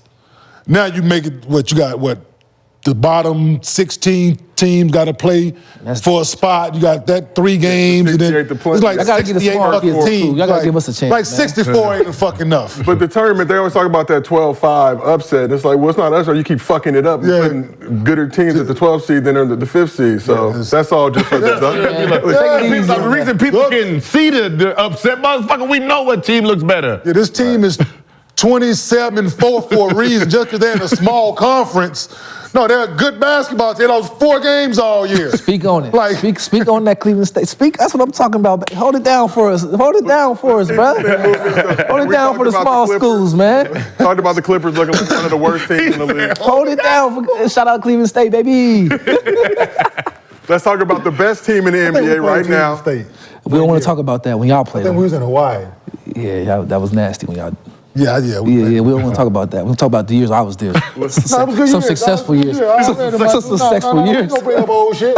Let's talk about the best team in the NBA right now. James Harden's former team, the Sixers, and They said they're the best team in the NBA? They're 8-1. As it currently stands. You are what your record say you are, Gil. And their elite point guard, Tyrese Maxey, who is continuing to cook in his breakout season. All-star. So Maxey dropped a career-high 50 points on the Pacers to lead the Sixers to their 8th straight win and the best record in the league. The reigning MVP, Joel Embiid, put up 37, 13, and 7 assists as well. Sixers are off to their best start since the 2001 season. They started that year 10-0. AI led them to the NBA Finals. We all know what happened. Nasty. Maxey's 50-piece is the most by a Sixers guard since AI dropped 53 on the Hawks back in 2005. Hey. Now. That's for the 50. Yeah. Now. Now, you see how he's playing the game? Like, there's no time wasted. Gets it, come out the pick and roll, makes a decision, right? That's the difference, right? You know, if he was with Russell, we wouldn't even have this problem because he's gonna score fast. Just like when he was with James, he's playing the shooting guard when he was at the 2. Now he's playing the point guard, but he's playing in style. So this makes James look a little worse because he can score 50 with the same guy you were saying I need to play my style. What style is he playing? He's just playing a faster, efficient style. So I can shoot. He's basically taking 3 shots to your 1. Right? He's putting more, like there's no difference. You took 20 shots, I took 20 shots, but now the way Maxey playing, you get to take 20 shots, you get to take 20 shots because he's putting so many possessions inside of his game versus us two taking 20 and you taking like 12 and then this person taking 8, like 20, 20, 20, 16. Like you just got to put more possessions in the game and I don't think James understands that yet. Maxey does. Playing fast. Let's talk about Tyrese Maxey a little bit. Last week, I think we all agreed that he should be an all-star, maybe all-NBA, creeping in that level, but I want y'all to fill in this blank for me. Tyrese Maxey is a top blank PG in the league right now. 5. When you say blank, like you just like numbers, we put numbers or letters. Is he a top L? Is he a top? He's a top black. Right. You want to? You always got to be doing some other shit. Give us some direction, bro. He's a top what? You're a top what in the league? Hey, top Kentucky point guard. Let me just list, before you give me your answers, I'm going to list some of the other top point guards in the league. You got Luka, Steph, SGA, Tyrese Halliburton, LaMelo. So you want us to put him as a number? Yes, I would appreciate it. Okay, all right. I thought that was very self-explanatory. Sometimes, sometimes we got assholes on it. Intellectual. They got immature people over here. I mean, if he ain't the one, he top 3. Oh, you put him over Luka or Steph? Over Luka, Steph? No, I'm just like playing. I mean, we're talking about right now. I mean, not in general. No, I'm just saying like at this right point now, in the like league, at this very moment. I mean, the 8 and 1. He averaging what? Like almost 30 something. Like the 8 and 1. 4 right now. I can't put him over SGA, Steph. Because SGA's playing well too. Yeah. Steph's playing well. They're 8 and 1. And I don't care about I'm talking about as a player. He's what? 28 a game. 28 and what? I know he had. 7 assists, 5 boards. What's Shea Gill doing? I mean, come on, man. What Luka doing? Hey, we're going to round up on Maxey and give him that 29. 29. 28.6. 29, and we 8 and 1. You know we got. He top 3 right already now. gotta show love. I just got him as top 3 point guard right now. I put him 4 with Halliburton as the 5th one. Okay, because like because what he doing is elite too. He hot. You right though. He's 50 though. That 50 early. I think we 10 games in. That's a fact. He gonna have more than one. That's what I'm saying. But Shea Gill and Luka gonna be having 45s a lot. Yeah, but the thing about Tyrese, this is like his breakout year. See, we seen it from them. We know what they gonna do. Now we ain't seen. We've going to see a whole different type of animal with Tyrese. Could he win Most Improved from going from averaging 20 to 29? Hell yeah. I mean, in scoring, he's the 5th best point guard right now. And scoring wise, yeah, but he's playing as a top. Steph averaging 30. You got Steph averaging 30. You got Luka, Steph. Yeah. That's why I said you got Donovan Mitchell averaging 29 a game, and then Shea averaging 29 a game. Yeah. He's top 3 right now, bro. He's top. Donovan, they point guard though. Huh? Is Donovan Mitchell they Donovan point guard? point guard. He's the shooting guard, so he's 4. Steph, top 4. Luka, Shea. That's just points. If you're going on overall, I'm going overall because the totality. If you're going to totality of the whole situation, like Brandon said, they 8 and 1. Yeah. Right now? If you have to, if you put that into the equation, but you got to understand they got big fella averaging 31 as well. Yeah, I'm not doing. That's what I'm saying. I'm not throwing no record in it. But damn, big fella averaging 31. Embiid averaging 31. Man, I got it. 32 damn. Yeah. Hey, I might have to put him in the 3 then. But he averaging 29, That's what I'm saying. and this is like his breakout year. We ain't seen it. And we didn't even mention Dame too. That we got to also include in that mix. I can argue for 3 because I'm averaging 29. Just for right now. And he averaging 31. You take this motherfucker off the court, I might lead this motherfucker real quick. Yeah. So I be thinking, absolutely. Yeah, top 3. Top 3. Top 3. Right now, the way he's Well, you see how we can do that? But he we not can better sit than there. him. We can sit there and say no, then think about, all right, he's averaging this, 0.6 less than a dude who don't got somebody averaging 30 with him. Yeah, all right, we can give him 3. So I would say if Embiid wasn't on that roster. If Embiid wasn't on that roster, he'd be averaging about 33, 34 easy. Mm-hmm. He'll be what Shea did last year and had no help. But Embiid is on that roster, so got to ask this follow-up. Is Maxey and Embiid the best duo in the league? Right now? No. Right now they're playing like... They playing the best, but Dame and Giannis, they going to get it together. And when they do, it's going to be over. They're going to compete. This is gonna be a nice little competition. Yes, that's gonna be nice competition. Yeah, because they both. Both on all smoke too. But that, I mean, well, Jamal Murray's down right now. That Jamal Murray. That's number one. I'm going out with. That's actually number one. Nice. But, okay, That's mine. if this was a 2-on-2, NBA Jam style. if this was NBA Jam style, I don't know if Murray and what's the name is together because what makes them two is Joker finds number 3, 4, and 5. But they still that shit they run. That shit I mean, it's still that shit still dynamic. We play 5-on-5. That's Gil. still good as happening every time down with That's still Jokic and dynamic, Jamal. dog. Every time They down. can pick and roll. They can Them pick a two short together roll. still dynamic, They can. dog. Oh man, pass, rescreen, get it back. Okay, so It's that Wait, Euro. wait, It's so that Euro. He don't like. It's that Euro. How about this one though? If you put Maxey and Embiid versus Joker and Murray, It's gonna come down to I like that. other three players. Then because we already know It's gonna come down one-on-one. to the other players. No, you take no. There ain't no other players. Just them them two, two, 2-on-2. Who? I like. Yeah, Maxey and I like the champs. I like Maxey and I You talking about in pickup like 2-on-2? 2-on-2. Oh, can nobody stop Embiid for real? Yeah, I know that's nobody what I can said, stop Embiid, Embiid. but nobody Anybody stopping- one-on-one, nobody stopping 2-on-2, nobody can Jokic. stop Embiid. In the 2-on-2 with Jamal Murray. Jamal Murray's taller than. Once Embiid get the ball, it's make it But take you know, it. but It's gotta over. remember, it's make it take. It's make it so take, one bro. has to. It's basically pick and roll. Then they playing one-on-one. And it's over. That's. I mean, we'll see. Jokic ain't It's doing. murder We'll she see. wrote, bro. Luke, Jokic, we'll see. Give me that. Where's 3 matchups? It's the Milwaukee, them two. You got to put them two in there. You got to put that 2-on-2. Milwaukee, yeah, they just got to get it together. I just think the bigs are too big for they Milwaukee. might be, to be honest, if it's just a 2-on-2 matchup, then Milwaukee is probably the weakest one out of the two. Because the bigs. Because of the bigs. Like, because these bigs can play one-on-one. And Giannis. 7-footers too. Yeah. No. I mean, his advantage is if he rolling now, I would love to see. I would love to see that shit. 2-on-2 matchups in All-Star Weekend. Ooh, I like that. That would be nice. Make it take But it. 5-on-5 though, it's Jamal Murray and The main Joker. guys ain't gonna sign That's up Jamal for it. Murray and. The main guys ain't gonna want to play in that shit. It'd be great though. Play for Man, NBA need to That'd do what be they used to do. $2 million. Man, make your play. Put $1 million, put $2 million on Ain't it. got no choice. That'd be great. $2 million on $1 million? Or $2 million? $2 million Put $2 for the million winner. on it. $2 million for oh hell yeah. Yeah. $2 million for the winner. Yeah. $1 million 2-on-2? apiece? Yeah, $1 million apiece. Yeah. To make All-Star guys. weekend. All-Star Weekend? Yeah, I think guys are signing. Take out that. Those are the things Make that it, need take to it. Those are the things that need to replace some of these, like fuck that skill Skill challenge. shit. Yeah, that's Yeah, I'm about to say the skills challenges. Because one, you got people in the, what is the skill challenge? Like, oh, I can dribble around the cones and pass between this little ball. Like that is, like, ooh, got to throw to the ball, oh, I missed it. And now I got to hit the shot and then run down the court and done. Fuck that.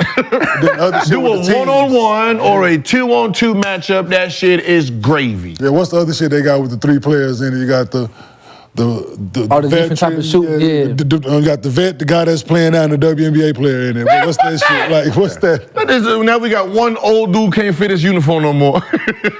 Like nobody want that, man. Listen, Hey, yo. 1v1, No, 2v2, Yeah. and let that talent speak. Oh, shit. Yeah. Yeah, I'm Because with it. king of the court, like you have king of the hill, one-on-one. That right there, let's say one-on-one, it's $1 million, right? Mm-hmm. If you made NBA players pay to get in there, you will have a long list. Because this dude that's on the bench, Cam Thomas, is if you pay $50,000, Cam Thomas putting his $50,000. Oh, absolutely. Cam putting it. For goddamn For sure. the one-on-one, Cam putting his $50,000. Without even thinking about it. Lamar putting his like one-on-one. The only thing that's gonna be the problem is how many dribbles. Yeah. That's a 3. Jimmy Butler gonna be in that moment. 2 dribbles, 3 dribbles. Jimmy be like, oh, I got this. 3 They had dribbles. to 3 be dribble max. yeah. 3 dribbles. That'll Yeah, 3 That'll be dribble the max. only 3 dribble. contest where NBA players will pay to be in it. 3 dribble match. Yeah, 3 Fuck dribble that pick. max. Fuck the picking. On the wings? That's what I'm saying. This ain't something. Yeah, this ain't something where you pick. Like you pick players. No. Sign up. Nigga be like, They better. Yeah. they better So hope you have to that- pick the spot though. You better have to hope pick that the cat you pick your wing, sign up. top wing. You get to 50,000? pick which Get 3 one you spots. want. 50,000 Get to 3 win a spots to million? pick from. Hey, Get 3 spots to if pick Uncle from. Drew sign and- up, yeah, Uncle Drew. 50,000? You already If know. Uncle Drew sign Drew up, gonna hey, be in. listen. Now that lets you know who's scared of smoke too. I'm about to say that's yeah, I'm gonna about to say say, who yeah, who's scared. Because it ain't I'm about about to money. say. Because Ant-Man going in He want there, all Jimmy smoke. Tatum going, All Jimmy smoke. Butler. You're going to have one-on-one players. Then you're going to have people that just know they can get buckets. Dinwiddie going to go. Kuzma playing. Yes. Right? Yeah, we about to get some dogs. Poole up in there. We about to get some dogs in there. You will have that now. Now, do you have the bigs play with them though? Because Joel Embiid, nobody can stop him. But it's the same rules. Three dribble. Yeah, you got 3 dribbles, so you got to get there. 3 spots. It's gonna be Uncle Drew versus Joel Embiid. Now it's gonna be top of the key? Top of the There's key. the top wing or wing. Yeah, that's what's gonna be. They should have 3 entry pass areas, and you can figure out. Yeah, who's gonna win that though? Is it gonna be? Is it gonna be Uncle Drew or Joel Embiid? 'Cause them the 2 best one-on-one players in the league. Probably. Joel Embiid or Uncle Drew. Nah, when it comes to like he got to play defense too. Yeah, but how do you do it? Like how many? Is it make players? it take it? You got 3 dribbles. But that's what I'm saying. What I'm saying is if the entry is you have to pay to get in, the NBA will see. Make it like 100,000. The NBA will see like how far y'all been off of entertainment. That'd be the most. This one-on-one would be more entertaining than the actual All-Star game. For sure. No, 100,000. No, for sure. 100,000 entry, winner take all. 100,000 entry, winner take all. You gonna see some heartless stars. Some fouls. No, there gonna be some stars that just be like, I'm more of a 5-on-5 type of guy. A lot of guys gonna be ducking smoke. No, A lot of guys gonna be ducking smoke. That's. Now, but a lot of people's favorite players are gonna be like, your favorite player gonna be scared because this right here, when you talking about going hard, one-on-one, I don't need no teammates. I don't need none of that shit. It's just all me. Oh yeah, this is real shit right here. You definitely signing up, huh? Oh, they're gonna be. Oh hell yeah. If you were playing, senior division. Yes. Go ahead. I know Gil signing up. Hell yeah. Gil signing up for sure. Then I'll be mad that I got to play against a motherfucker like Melo. Oh, this nigga. Right, so now you already know that's gonna be. We wrestling. Oh, for sure. Elbows. I got to play defense like this. Like that's gonna be the realest. That's gonna be the realest shit ever. That'd be dope. Think about they had to guard Jordan one-on-one in that. All the people that used to talk. They don't have no chance. You're gonna start hearing that. Put your money where your mouth in. See you in February. Put the See you in February. I see you in February. It's crazy. You won't even need no 3-point contest no more. You won't need none of that. It'd be a lot less trash talk. A lot of fake trash talk. You gonna have 50 to 100 people injured. Yeah, they talking about the dunk contest that nobody tuning in for it no more. Yeah. Put that shit on. Put that shit. Take out one of them celebrity games too. But you can keep it through. Yeah. Take out one of them celebrity games too. Celebrity shit out this bitch now. I want to see They these need to let us shooters. come play in a celebrity game. We celebrity. And it's gonna be the most. It's gonna be the most watched because it's gonna be all the NBA players is gonna watch it. Oh shit! Niggas gonna be betting on the side. Klay Thompson versus Booker. Oh shit! Hell We gonna be betting on the side. Shit, I got D-Book. Shit, I got Clay. Shit, niggas gonna be over there, motherfucker. There's gonna be so much motherfucking money being passed around. Everybody gonna be. Hey, they're gonna be. I got Book right now. I got Book right now. I bet he go check. What they playing to though? 5 or 7? We need the boxing intro. They playing to 7. Shit, it can't be too long because we gotta have for TV time. You gotta keep it short. Yeah, it'd be 7. That's why I say it gotta be. It gotta be like maybe what? You didn't been 5 players, maybe. We all been All-Star Weekend where they got these convention centers. Yeah. Where they rent these convention centers out to have the NBA jam sessions and all that in. Multiple games at the You same go time. get the same. You can the way these things work. These cameras, different feeds. You can go to this game. You go to this game. You have all of them going on at once. That's a fact. Streaming, you can have all the games on they can start tube at once. They can start that Friday. They can start that Friday. YouTube highlight us again because you can do just like Friday, how they got on NFL, right? Sunday. How they got on NFL ticket right on YouTube TV, right? Yeah. They got the 4 games. You can have 4, and then you can go pick which one you want to watch out the 4. I'm rolling on that. Right? Hey, NBA. Hey, NBA. Underdog, let's put it on, baby. Hold on. Give Serena one-on-one challenge. Talk about. Obviously, they gonna give me shit, but they gonna put it in. But that's the thing. Sponsored by Underdog fans. They need Let's to. get it. For real. I would pay front row of that. We need to be front row of that. I pay about $100 to watch you and Hakeem play one-on-one. Well, he gonna do them old ass moves. Hey, first of all, it's 3 dribbles. It's 3 dribbles. No travel. We're not calling no travels. It's 3 dribbles, yo. You gonna be straight. I'm just looking at feet. You can't call no travel. You can't do that no more. What he gonna do, Gil? Trap. Nah, he ain't gonna travel. I'm about to say, man, leave the OG alone, he ain't gonna man. travel. And before we keep the show moving, also want to send some praise out to Kelly Oubre, who was hospitalized Saturday night after being struck by a vehicle near his home. Suffered a fractured rib. expected to miss some significant time recovering from the injury. Maxey dedicated his 50-point game to his recent teammate who said he got tons of love for, even though they just started playing with each other. But it's tough. Wait, how did he get hit? He got hit by a Can't even car. walk to CVS. I mean, he was going to CVS, so walking home from CVS by his house, by his spot. Was it any foul play though? Kept going though. Just hit him and kept going. It was like drunk driver hit and run or something? they don't know. He kept going. Driver, I think the side view mirror hit him with the side view. Yeah, whatever. Yeah, he kept going. Yeah. How close was he on the side? Well, he was. Oh, we don't know. The fact that Hurt his knee and they said hurt his leg and his hip too. You got a baby mama out there? Yes. I'm just saying, you know. Next. I'm just asking. I'm like, you know what I mean? You know? Go to the store so I can finish frying this cornmeal. That should be the first suspect right there. And moving forward, let's talk about It's cold world. I get hit by a car and we don't know who did it. Trust me, goddammit, I know the person. you know, first 48. Go, goddammit. I'm gonna name these 3 cars. First 48. Hey. So let's talk about these Bucks a little bit. Come on, man. You know right now, you got hit by a random goddamn car. We know who did it. Nah, man, all love to Kelly, man. Yeah. Right. Prayers up. On a serious note, obviously, you know we don't take shit serious on this show, but serious injury, so we praying for him to get back on the court soon. Let's talk about these Bucks a little bit. Dame sidelined with a calf injury the past 2 games. Giannis been putting in work for the Bucks in those games, but it hasn't translated to the win column. Last Thursday, Greek Freak dropped 54 on the Pacers, but became the first player in NBA history to lose a game with 50 points, shooting 75% from the field, and more than 10 rebounds in a game. These are just notes and nuggets. I'm just reading. I just host. Followed that up with 35, 10, and 7, and 4 steals and 2 blocks against the Magic. Took another L. So Chris Middleton's been on a minutes restriction all season. He's averaging about 19 minutes a game in the 7 games he's played. Like I said, Dame has missed the last 2 games with the calf injury. But does Giannis having to be this dominant so early on in the season a concern for the Bucks right now? They're 5-4. We thought the free time era was going to be. But I mean, you don't have the second and third option, so he's out there by himself. Right? If he don't do this, how they gonna get it? I mean, they have no chance of winning. Yeah. I think they're gonna be okay. They playing for the marathon. As long as they healthy when it count, don't nobody want to play them. And you said, should the Bucks be worried? Bucks fans. No, the fucking league should be worried. Right. Yeah, because he already. They should be worried when Dame and fucking Chris Middleton get back what this boy gonna look like then. Yeah, but like he already determined. He scored 50 without them, and that's all you got to focus on? He already determined when he got Dame over. Imagine when they come back, how he gonna be playing. No, the league should be fucking very concerned. A lot of love on here for the 414.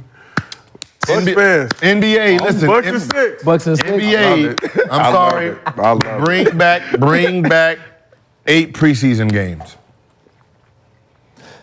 Bring back the 8 preseason games. Because not getting in shape. They get hamstring and soft tissue injuries are mostly like being out of not in condition. You're not in condition, right? And the fact that you're only playing like 3-4 games and then you're going for like 10, 15 minutes, going 15, 20%, and then going to 35 minutes, 100%. They're not playing 3 or 4 games. They playing 2. 2 games, yeah. They're playing 2. The Stars and Blue Guys playing 2 games. Full, like if you add up the minutes, they playing totality of maybe 2 full basketball games for them. Yeah. That's not enough. It's not enough. Your preseason was what? Like how many games when we were 8. 8. Yeah, So 8, we're gonna play like first game we're gonna play like 15 to 20 minutes, 25 to 30 minutes, 35 to 30 minutes. Like a rev up. Yeah, we're gonna rev up to get our body used to it. Like think about it as imagine not doing something and then say go out and go hard. You're gonna tear something, you're gonna pull something, the cramps, like they ain't even get the motherfucking cramps in yet. That first 3 days of training camp, you sitting there spazzed out. Charlie. Plenty of people just sitting on the bed. Yeah, you gotta because your body gotta get used to burning that salt and putting the salt back in. There's a process of it. They're not going through the process, and it's costing these guys like in game right now. Facts. That's a fact. So and conditioning is different. Preseason conditioning is different. They don't even run no more. They say stuff like playing basketball is how you get in basketball shape. You got to run so that your muscles so that lactic acid you can get used to it. You got to do some old school running and then incorporate playing. That's why it's so crazy that guys be out so much. Like back when we was playing, we wasn't ever out that long. Like we wasn't like guys just be out so much now. Like it's like what are y'all doing in the summer? But no, they out, right? But just say during the season, just say you hurt your shoulder, right? And before the season, they make you do this fucking reach test, see how far you can reach. Just say you hurt your shoulder. Now to come back, make you do this same reach test, and if your shit was 19 at the beginning of the season, that you at 17 now, then you ain't fully healthy, so you can't fucking play. That's a Like, no, situation. I'm fine. I'm fine. But the doctor say you can't play. The team say, no, you got to get to 19. I get We got it. modern medicine. That's what we I got get, modern like, recovery, everything. and we're playing less. They got everything. As a player, like, who got hurt, who was rushed back, who I respect it now. I'd rather you better safe than sorry than just, well, they were doing to us. I was the But how same you way. feel? Yeah, no, Like, it's swollen, it's swollen. fine line. They ain't that swollen. It's a fine line. Though. Yeah. Right. He ain't that swollen out It's a there. fine line than them calling us them allowing us to be barbarians and them babying the way that it's. Now, that's what I said. Guys is resting, not even hurt. Now, that's what I said. Now it's really. And we getting paid more money now. We resting like I came back this. 5 months after microfracture surgery. Let's be honest. Yeah. I shouldn't have been nowhere near no fucking basketball floor in 5 months. Yeah. Oh, he's part of You ain't fired, although, yeah, we all got fucked up on that. That's why They don't even do that no more. AI is always No, different. because they was practicing medicine. AI will forever be different. They fucked us up like that. He played 41 a game, 41 minutes a game. Yeah, I was with him. All over the hurt. 41, everything. 42. Yeah. Hurt everything. That's why You couldn't sub me That's out. why MJ different too. Gil, no. MJ played all 82 9 times. MJ, right? Yeah. That's why MJ different. He played all 82 9 times. Yeah. And 81 another 2 or 3 times. 9 times out of 13 seasons. Yes. 81 and 80 in the other ones. 81, 80 and 80, and then The only one he ain't play was when he broke his ankle. That's the only one. And then like 57 with the Wizards. Yep. Yeah, but that don't. And he still played all 82 games though. And then the next year he played all 82. Yeah. It was 100 then. Oh yeah. I don't know. It's different now. So we talked a little bit about Giannis. Now we got to talk a little bit about Thanasis. Gets a lot of slander. Some have argued he's only on the Bucks roster because of his brother. But Imani Bates came to his defense. I'm just saying. So after someone asked if Thanasis is the worst player in the league, Cavs rookie Imani Bates came to his defense, posted the following on IG. So y'all quick to call somebody trash. Y'all don't even know what dude been through and what he had to do to get here. He's probably one of the best locker room guys. Keeps the energy up. Make sure to do his job every day without complaining like LOL. Like y'all, be so quick to judge somebody for some clout. It's so bad for real. We got to do better. Now, Kenya, look like you have an opinion you'd like to share with the group. Go ahead. He can be all those things. He's a great locker room guy, yes. Excellent energy guy, yes. Let's stop. Let's not act like that's not a true statement. That his brother is great, MVP, defensive player of the year, all those things. And if he say he want his brother there, guess what they gonna do? Gonna be there. Somebody made it's a highlight clip of him that's going around. A blooper clip. I want to call it a highlight. It's a highlight. No, fuck. It's his highlight clip. It's his highlight clip. To go with the question that was asked, is he the worst player in the league? Somebody before this question was asked, I think, put out a highlight clip of him. They did it to JaVale. Yeah. Right. JaVale NBA champion. And JaVale got real nice JaVale got highlights. real- He dunk on people, block shots, everything. He's the NBA champion too. But JaVale brother didn't play on the team. JaVale got real highlights though, like where he dunking on people and stuff like that. He got real highlights. Could he be different if more minutes or something? We don't know. He don't play enough to be effective, to have anything other than what we see, and to give us those thoughts. If there's, like, people used to be on Shaq about fucking with people, right? If there's not material for Shaq to fuck with people about, he can't fuck with you, right? If he didn't have these highlights of himself, AKA bloopers, then there would be nothing for anyone to say or have to say. But when he checks in the game, there's a great possibility he gonna give somebody ammunition. Great locker room guy, yes. Energy guy, yes. Great teammate, yes. check. But goofy though. 94-50. What is he doing out there? Trash. I played against him overseas. Was he good? I played against him overseas. He played the same way overseas. He pick up full court, foul. Only thing is he get more dunks over there. He averaged like 4 points, 6 points. So. No. Now now hold. You remember that world team y'all want to play against, right? You remember that world team y'all was talking about? And these are energy guys. He's the second best player in Greece. Just to let y'all know. No, he's not. No, he's not. Oh, is it? No, he is not. Gil, stop, bro. No, he's not. He's not the second best player. Third, fourth, or fifth. He ain't nowhere near. Top 10. Would he make the team if it was an all Greece team? Because his brother he'll make it, but no. If guys had to try for the team, he won't make the team because it's some players out there like Not Americans. Nicolaitis, Saluskas, Peppo Pichula. It's some guys. I play EuroLeague. I played it's some real dogs out there. Names though, boy. You know what I'm saying? I see you run them off, though, Gillum. Pepper, pick a pepper. Oh, Nice that shit. Brandon York, you are a resident Bucks. I couldn't say if you said it 4 times. Say it right now. Brandon, you are a resident Bucks guy. Mr. Bucks is 6. Thoughts on Thanasis on that Bucks roster? Do you have a problem with it? Giannis, first chip in 50 years. No, I mean, you bring 2-time MVP. Yeah, no, you bringing a chip to a city first 50 years, they better give you whatever you want. Fact. Yeah, they are. Like I don't. Yeah. So, question is, should he be on the team? No. He, whatever he did in life, he got his seat. Is all he's saying. Like, because I guess before Giannis became Giannis, he was the man. Feeding the family. Yeah, he was feeding the family. Yep. He got hurt and said, "Hey, it's your turn." I think they were sharing shoes back in the day. Yeah. So like But the last dude on the bench is not the star anyway. That's what he's supposed to bring. He did his job. I mean, he did his job. I watched the movie. I did too. I watched the movie. They made me change. And like when you watch the movie. Yeah, of course. All those things I mean, he's are definitely true. somebody you can his put in the 15 game and go fuck him up. Like go fuck. There's another basketball player somewhere that's fucking better than him but don't have a job. I don't give a fuck about that. But I'm facts. I hear you. Yes. Yes. He's over here like, yeah. I hear you. Yes. But did you share shoes with him? But you know what I'm saying? But the facts are yes. Everything you yes. Mm-hmm. Absolutely great story. Yes.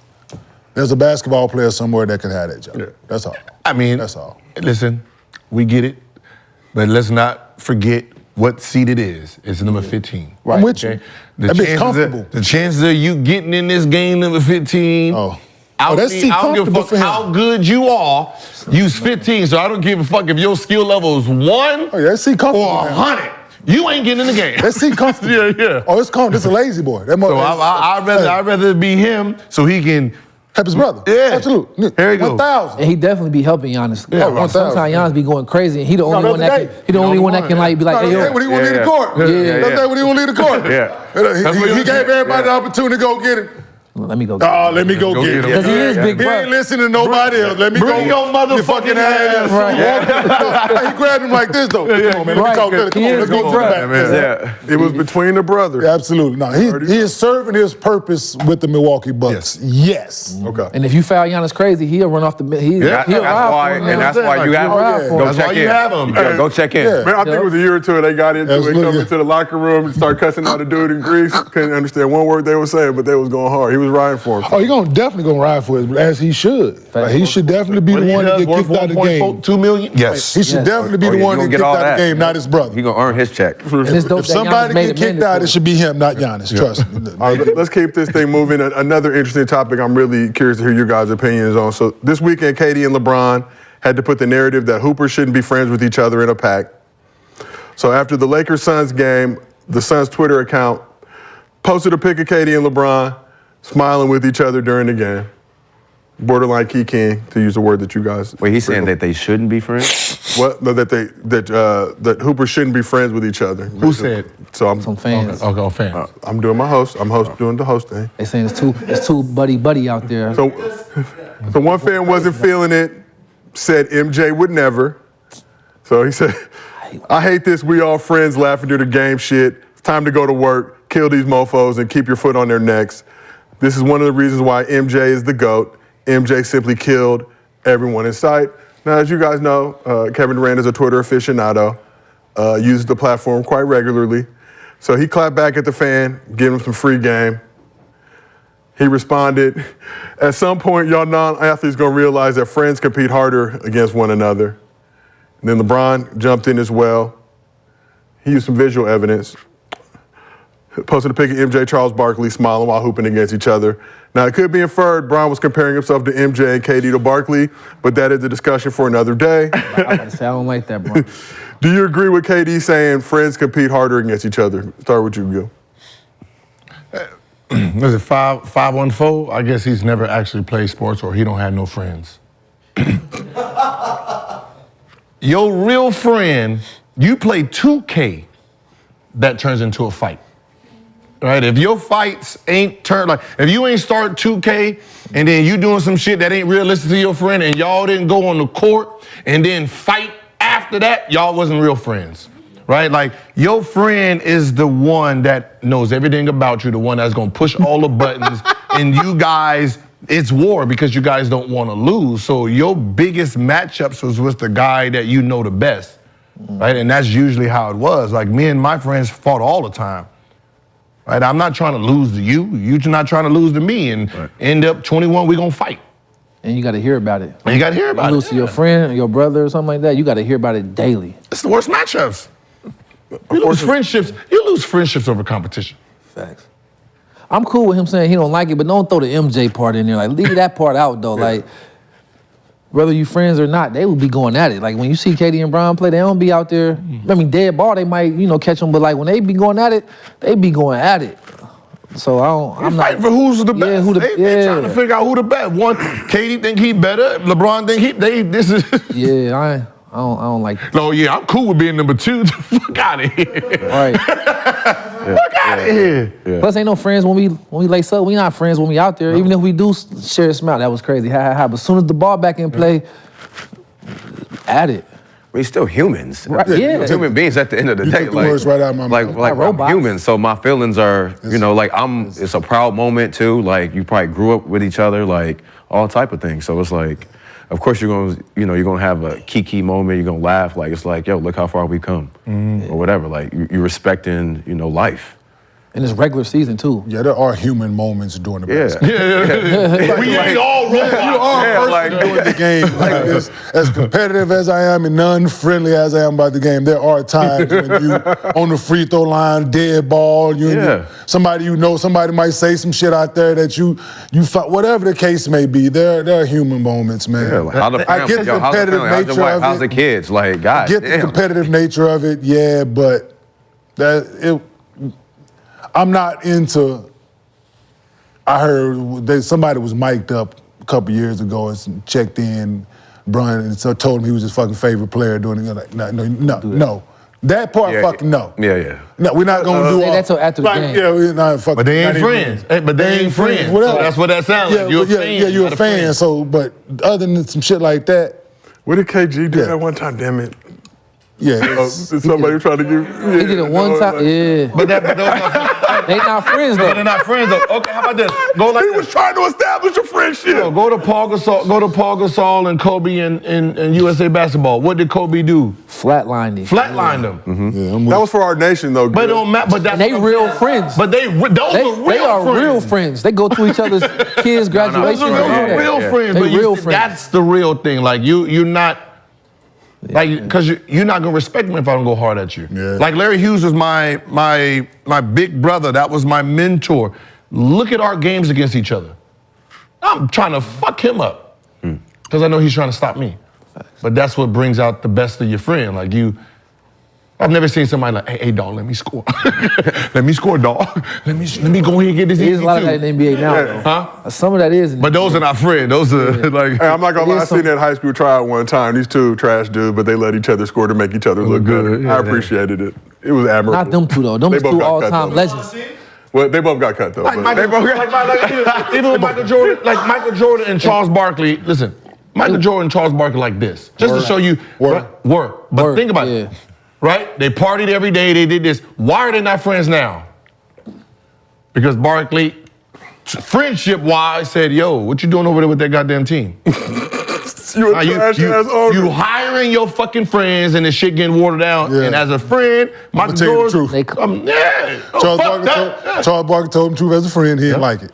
Yep. Which tends to happen sometimes to friends. But it brings me to my next question. But that's so you get it. You get the understanding. And when they play against each other, your they try to friends kill is you. your worst critics.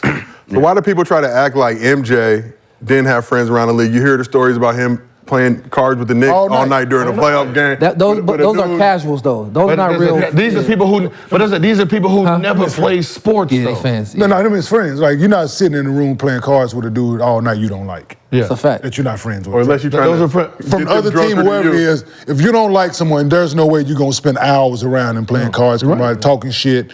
I'm going to bust your ass tomorrow. Hope you get some rest. All this shit. You better go tell your guys. That's the bantering, and that's the friendship of them that they had, and they knew Mike was gonna come out and destroy them, so they was ready. It's the same thing. Them guys probably playing cards. They going to each other's wedding and hanging out on yachts and all this shit that people not privy to see. And they think that just because they put on opposite jerseys, they're supposed to hate each other, and they don't.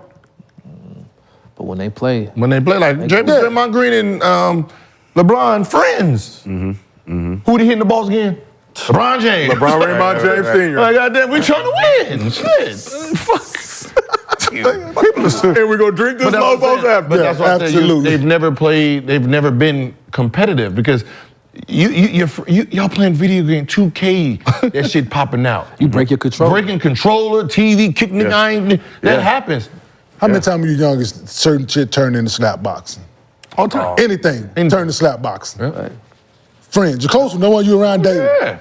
Slap boxing. Because we. Slap box turns straight into the fight. Yeah, we playing football and I whoop, you can't whoop me. Yeah. Now So no slap boxing. Yeah. Oh, okay, all right. Slap me too hard. Be like, bet. Man, that was closed fist. No, it wasn't. Now we got to rumble. No, we got to rumble, yeah. Close. Now you go eat. Now you get done. Go get chips together. Some shit like this. Chips, steal your little soda together. Y'all Absolutely. good. Go right to the Candy corner house. store. Hey, get your klepto on. Go to the candy house. Go to the candy Go right, get your klepto on. Did y'all ever have beef with somebody before you got to know them, then you got to know them, you actually end up becoming friends, or somebody you might have played against that became your teammate, and then you had to put... It's just right. And realize, oh, actually, they're pretty cool. Nah, right. I mean, that's the sports. Rival sports. You're playing against, like, whatever your enemy team is, and y'all, whatever that is, and y'all just battling, and then somehow y'all become friends, or y'all did something somewhere else, and like, oh, dude, cool, boom, boom, boom, and then... Listen, dudes is way different than females. Like, we can be best friends and not know nothing about the nigga. And don't care to know nothing about you. Don't care, like, that dude with the purple shoes. Hey, purple shoe, come on, man, what you doing? Come to the way, like. Don't even know names. All I do is hoop with him. Don't even know each other's names. But that's my man's though. That's my man's though. Don't know his name, don't know nothing about him. That's real talk. That's real. Don't know, ain't never met his mama, nothing. Just no, nothing. I was like, my damn, hoops man. yeah. That's my partner right there. Invited him over for dinner and shit. Wife like, yo, what's his name? Purple Shoes. Purple shoes. Matter of fact, I don't even know. Hey, what's your name again, bro? So Babe, go introduce every day for yourself. 2 months, don't know his name. Babe, go introduce yourself. Say, wait, go introduce yourself. Go baby. introduce you because you don't know his You name. know him. Like, what's his name? Like, I don't know. A flat top. You've been over here 4 weeks in a row. If you ever run into that situation, you got somebody with you, you just do this Kenya, and then let them say their name. Yep. Oh, yeah, I do that all the time. That's cool. Every time. But sometimes niggas figure it out and they know. Every time you're like, yo. Introduce yourself. Yeah, that's my man's though. That's my man's in them.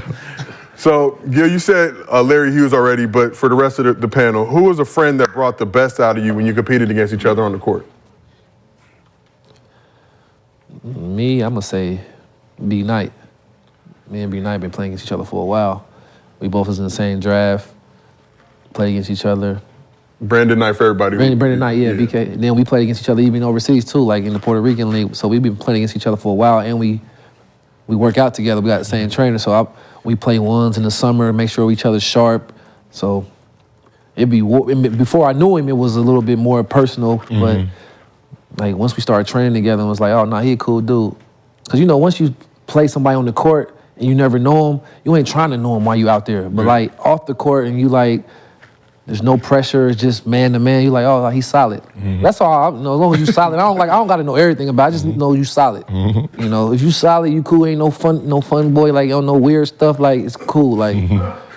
Have you had that opposite experience where you might have thought somebody was solid? It was like, Yeah, I did. Weirdo. Like, I can't really rock. I don't need to know no names. I just want to. Yeah, nah, it's like that sometimes. Yeah. It's like that sometimes. But Nigga get drunk, you be like, wait, hold on. Bro. Hold on. What the fuck just happened? Wait a minute, huh? What the fuck just happened? What the fuck just happened? Like what the fuck just happened? What do we Where's just your go? shirt at? For real. Hey, Gil, you crazy. For real, though. Hey, for real. That's Be like usually that. the That's really how indicator, it though. goes. When the motherfuckers start getting drunk, start saying shit. Wait a minute. Like that, you remember the Martin? Oh, the comedian, you mind if I suck? Yeah. Hey, everybody think that was You wasn't supposed to find out. Yeah. See, the water was glistening all over your body. Hey, what, man? I said, the water was glistening all over your body. See, every time I try to tell you some shit, and then my heart, it was, no. It just sounded like you was on some bullshit. That's usually the good indicators, though, with some alcohol. Nah, bro. Some women get in the mix. Or when they get around girls, dudes act different.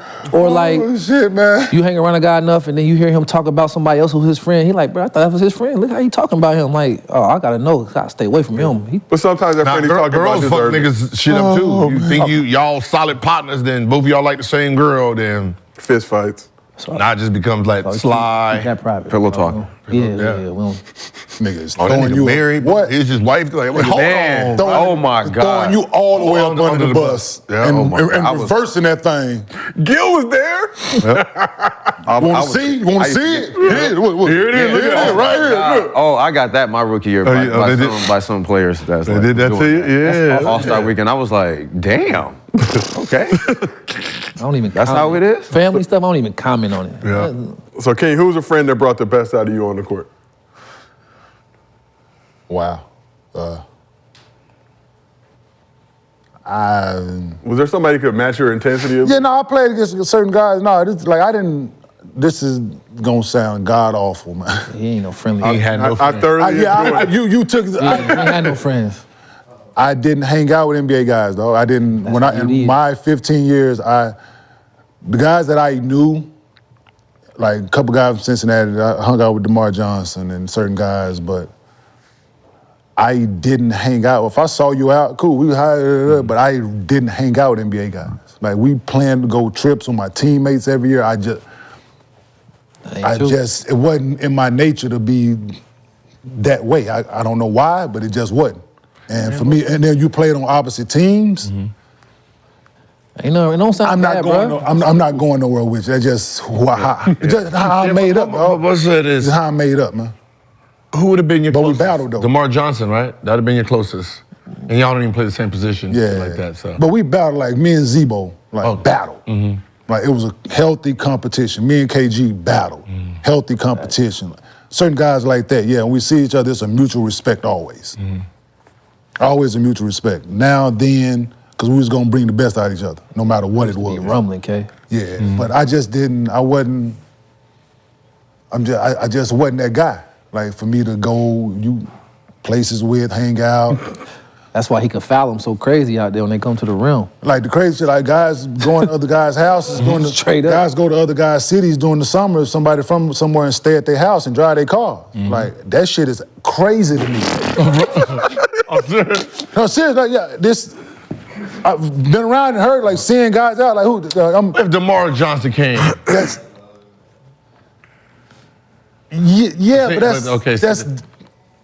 we went to college together, and I helped him, like, after his accident and come to Denver. It's like I was the first person after he was in his accident. I was the first person at the hospital. It's different. But those are years. See, they're years. See, that's different. That's they're different. years together versus predates the league. Yeah, it predates that. Yeah. So our friendship is different than this NBA shit. Had he been on the Atlanta Hawks and I was on the Denver Nuggets forever and we never went to college together, it's different.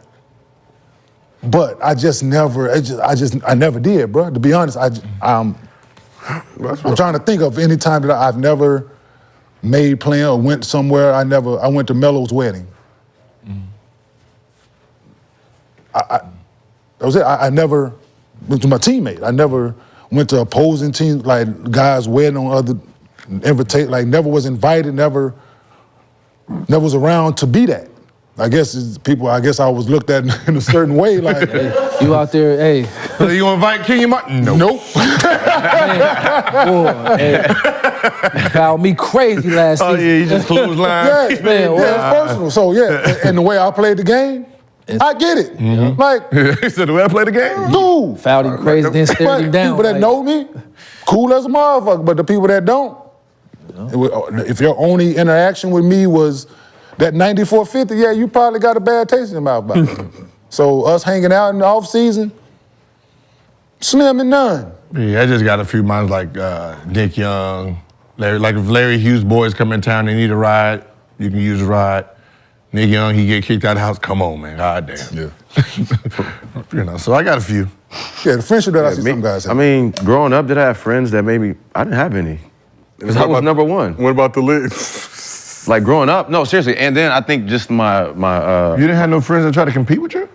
I mean, yeah, but we wasn't friends. Like I just feel like the way where my life went, like going to Dominguez, Oak Hill, overseas, I really didn't have any time to have friends. So, to me, I was like number one, but I was always away. So it's like I couldn't really have any.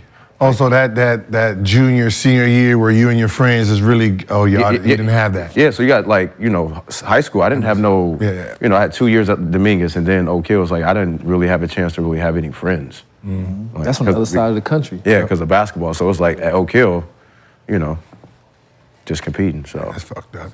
I had friends like in high school, but pro level, like B might have been the only person I would say is a friend now. Okay. And it took years to do that. Okay.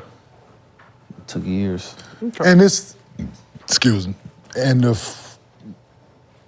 said on the show before, this friend term is thrown around too lightly. Very lightly. I don't throw that around. You know why? You know why it is? I think because most friendships are built from when you're little, right? You're built from when you were yay high. You got to, which for the most you lose them sometimes, right? Those childhood friends, if you make it to the pros, because then you're around your teammates. But your teammates is more this adult thing. It's not true friends. So when you're done playing, you might hang out or keep in contact with a few. Like you're talking about 10, 12 years, you might have 2 or 3 teammates that you like, I fucks with you, right? Other than that, those are just co-workers. Yeah. You know what I mean? So like associates. Yeah, like LeBron James, we know who his faux friends are. Right. Right. Same ones when they got drafted with, and then you added Chris Paul. That's it. Yeah. He ain't hanging out with the rest of the motherfuckers for There's real. a lot of people who really think his friends that don't. I'm about to say I ain't got no child. They don't know. Like your we know, friends like, today, all my friends are like successful now. Like your friends change too though. Like a lot of my friends I don't like talk to every day or anything like that. Like my friends are busy.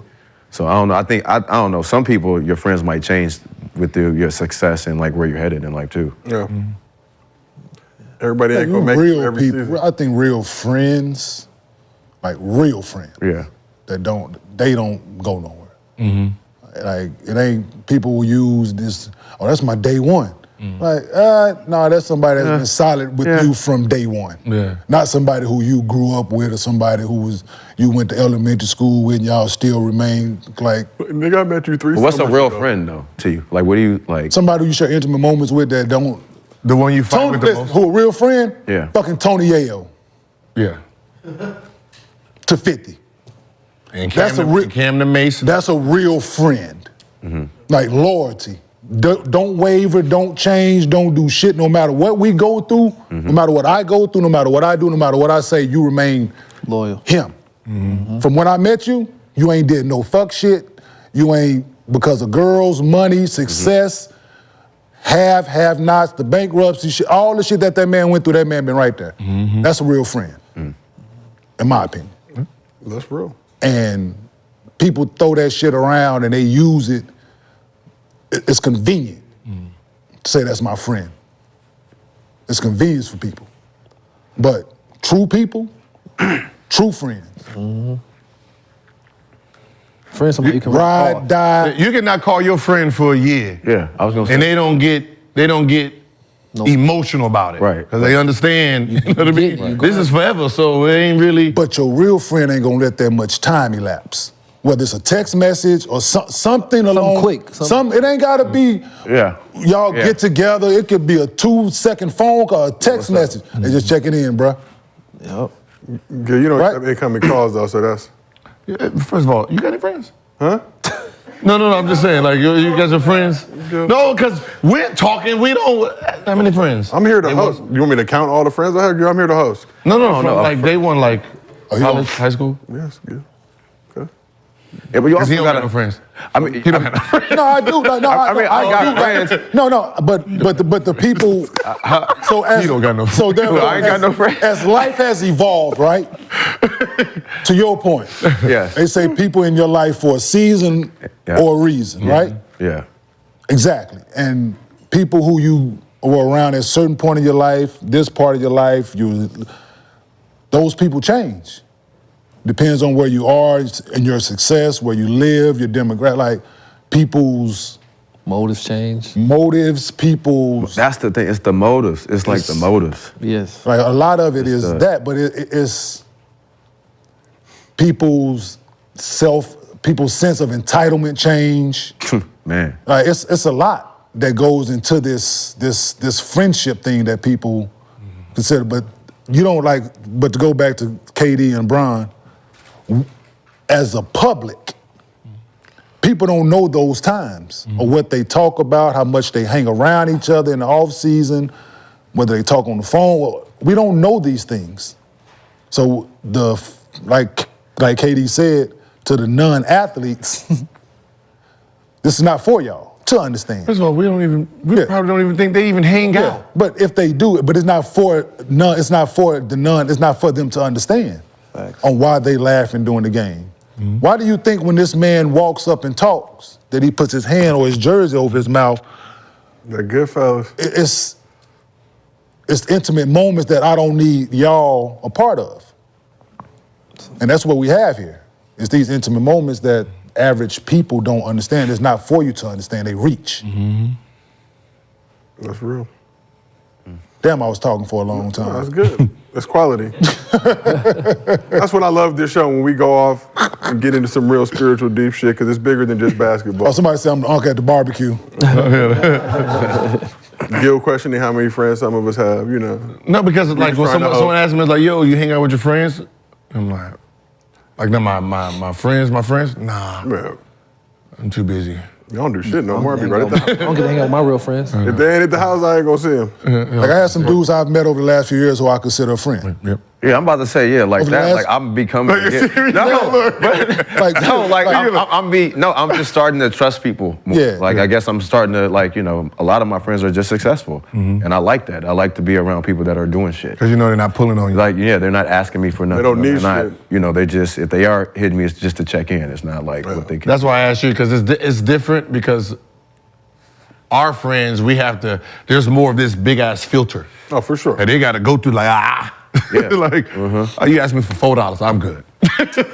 I'm good, man. I ain't asked you for $4 like, I don't want to be this nigga friend no more. Because it go $4 today, $400 tomorrow, maybe. And you know you're not seeing. But when you do that now, I know you're not seeing I'm not gonna see that shit back. My real Yeah, friends there's can no ask such thing me, as but they also know it can be no, and they're gonna be cool with it being no. But on the opposite, when somebody does borrow some bread, even if it's years down the road, and it's like, oh man, remember when I borrowed that 100? And they Nah, bro, I got one back. I was surprised. Like, yo, wow. I gave a dude $10,000 to go. His name is Eachother for a dream. Didn't work out. He became successful though, and then it's like, yo, I need to give you some.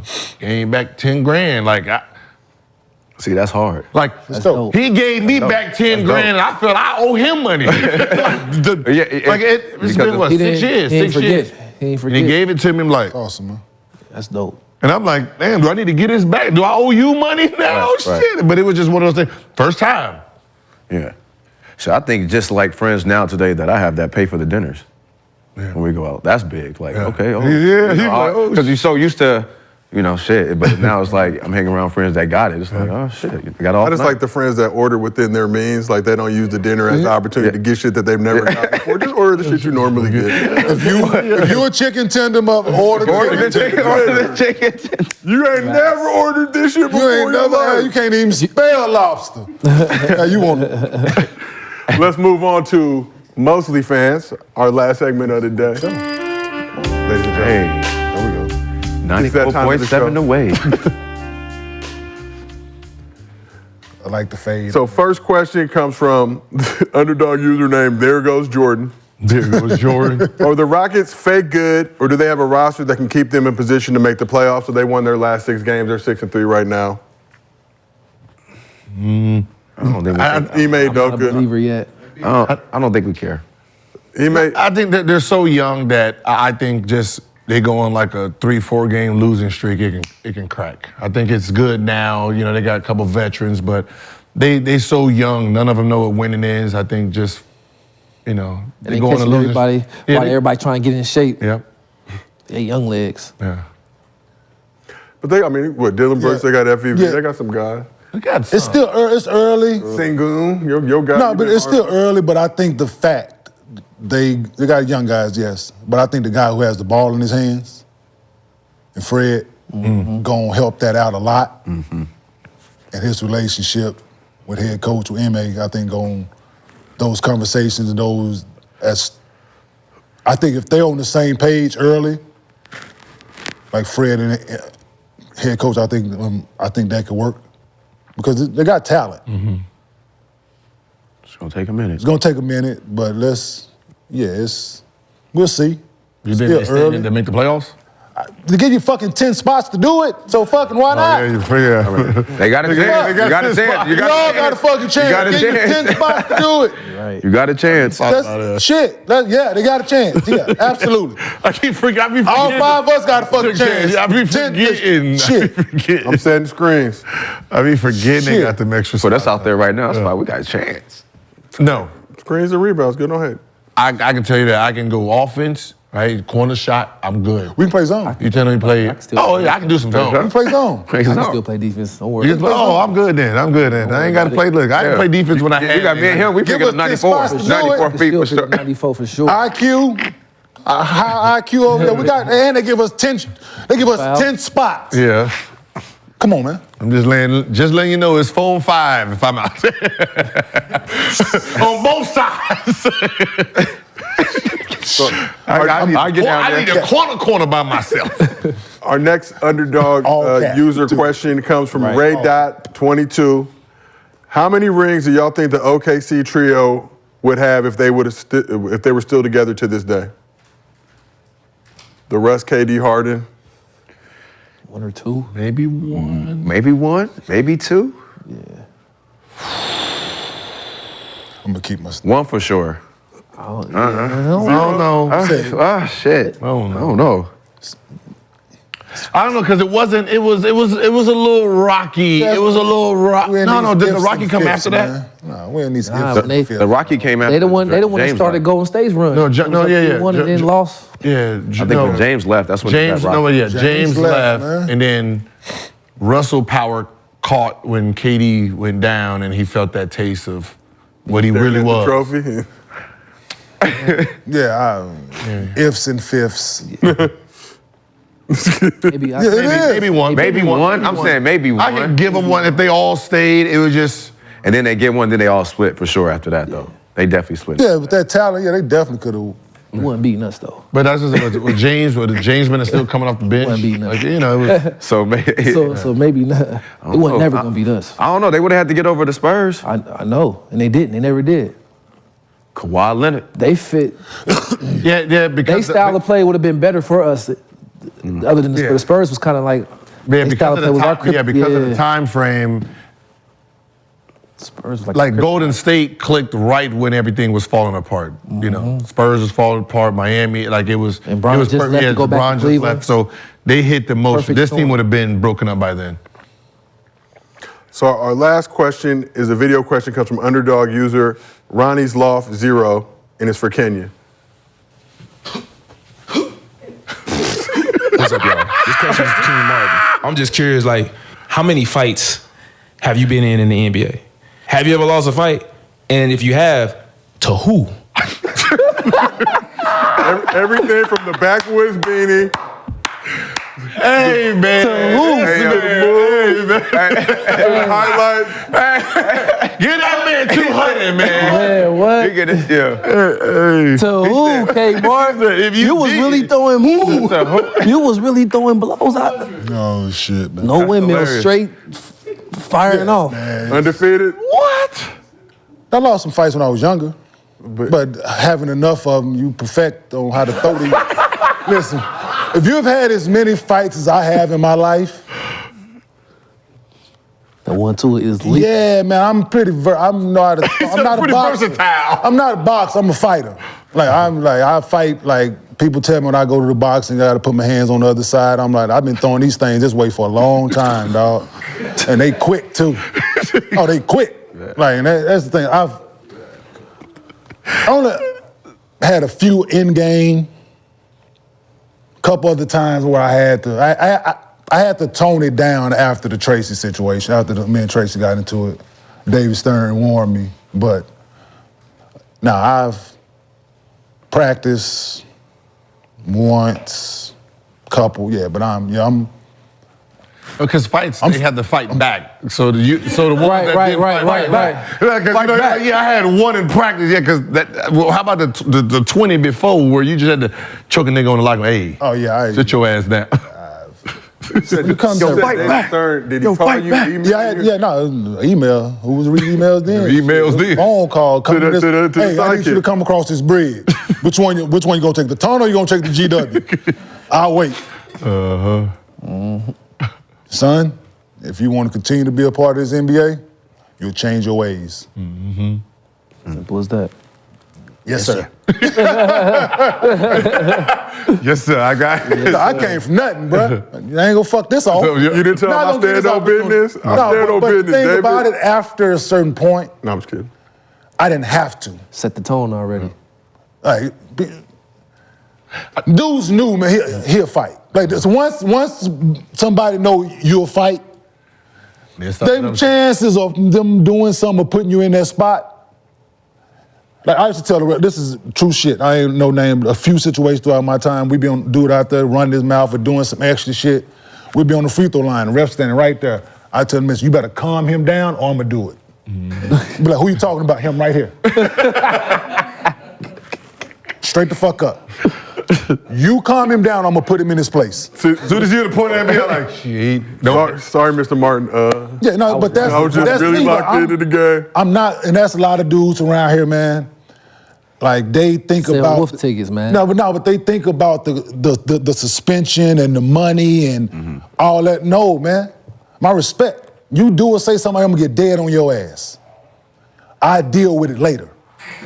I'm dead ass serious, man. That just, especially out here, like this whole fear of love thing, man. Fear lasts a lot longer, dog. Trust me. And I wasn't out there trying to have nobody fear me, but when I got in, people knew that he'll fight. So, like, to my point I just made, if people know that about you, they're a little less reluctant to try you. Can you guesstimate your lifetime record? Nah, like my 6th grade year, dog, I had a fight with the same dude damn near every day. Damn. He was in the 7th, like we used to catch, like they used to catch this. He was in the 7th grade, I was in the 6th grade. Of course, I'm bigger than everybody in the 6th grade, so he figured that I'm bigger than everybody. Like, no, dude, we gonna get it in. Every day. He won one day, I win that. We going 2 in a row, 3, whatever, we gonna get it every day. You beat me today, we fight tomorrow. And he felt the same way, so it's... As a kid, that's a lot of stress. Yeah. Damn, I gotta get this nigga tomorrow. I gotta fight you, bro. Now you gotta put your clothes on to a certain... Every day after school. Like, man, I know I'm about to catch you. Nah, man, I'm the kid who got suspended from the rec center for fighting. I'm the kid who, like, just... My mom dropped me off at the gym because I got in the fight. Got in the fight at school, dropped my ass off. Just... my environment, man. It ain't, trust me, I didn't plan on being, just how I grew up, my environment I grew up in. It's fucking wolves, eat or be eaten. And you seeing people act a certain way, behave a certain way, either you go adapt or they're gonna fucking run over you. Yep. And I just never turned it off. From when I grew up, high school, college, league, I never turned it off. College, high school, I put my hands on people, teammates, non-teammates. College, teammates definitely got their work. Fraternities around campus, work. And you document it. League, team, work. I'm saying teammates, non-teammates, just wired different. Yeah, I'm just wired different, man. I'm not the guy you're gonna keep poking. You. I see you about to poke me, I might punch you. It just, I'm not that. But I know I'm long-winded. We need to get out of here. But let's go. You talk as long as you want, Ken. No, the question. But I'm just telling you, I ain't gonna be the one. Like I've come. One thing. I ain't gonna be the one to poke. Let me just get this clear though. One thing I have done over time. I've grown up. That wick ain't as short as it once was. Like my wick was like non-existent before. Life, people, family, kids. I've grown in a lot of ways. Take some woosah and. So now you the pit bull without the leash. Yeah, absolutely. He can walk with you now. He don't bite. It's just like when I walk around with my massive around the neighborhood, people be looking at him like, I don't know if I want to. He good. I tell him, that's me now. I'm calm. I don't bother nobody, man. But don't bother me though. That's all. Hey, wife, you walking with him. Is King okay? Yeah, don't try to. He good. He good. Yeah, that's all. I don't bother nobody. Stay in your lane. But don't bother me. Words to live by. So another legendary episode of Gil's Arena. But Gil, you got a special announcement to make. You got to pull up to Melly Monaco's YouTube channel, 2 p.m. Pacific, 5 p.m. Eastern, right after this show gets off the air. You playing some tennis right now? Yeah, we had our tennis match. It was my $1 million versus her 9/11. So it was round one. Okay.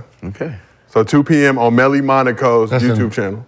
7 minutes. Now. They dropped the link. Did they drop the link? Just drop the link. Yeah, 5 minutes away. You know, we drop the link. My bad, I was long-winded. I'll be over there trolling.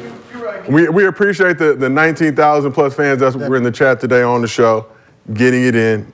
We got another announcement too, right? Yeah. It's coming soon. Okay. We got to discuss it. Okay. We got to get, before you get me cussed out by the powers that be. But Norris, we appreciate you pulling up today. Your stuff is on the way too. Okay. I got your order. You see me, I had to support the movement order. I never know when I do that if you'll find out about it. I'm just gonna wear it and hope you saw it. I got it. But we'll have you back on the show tomorrow, man. Appreciate you having you today. And can you be on later this week? We got Rashad coming back with the Crown. Brandon, you'll be here tomorrow as well. So we will see y'all all Tuesday on Gil's Arena, presented by Underdog Fantasy. Whoa, whoa!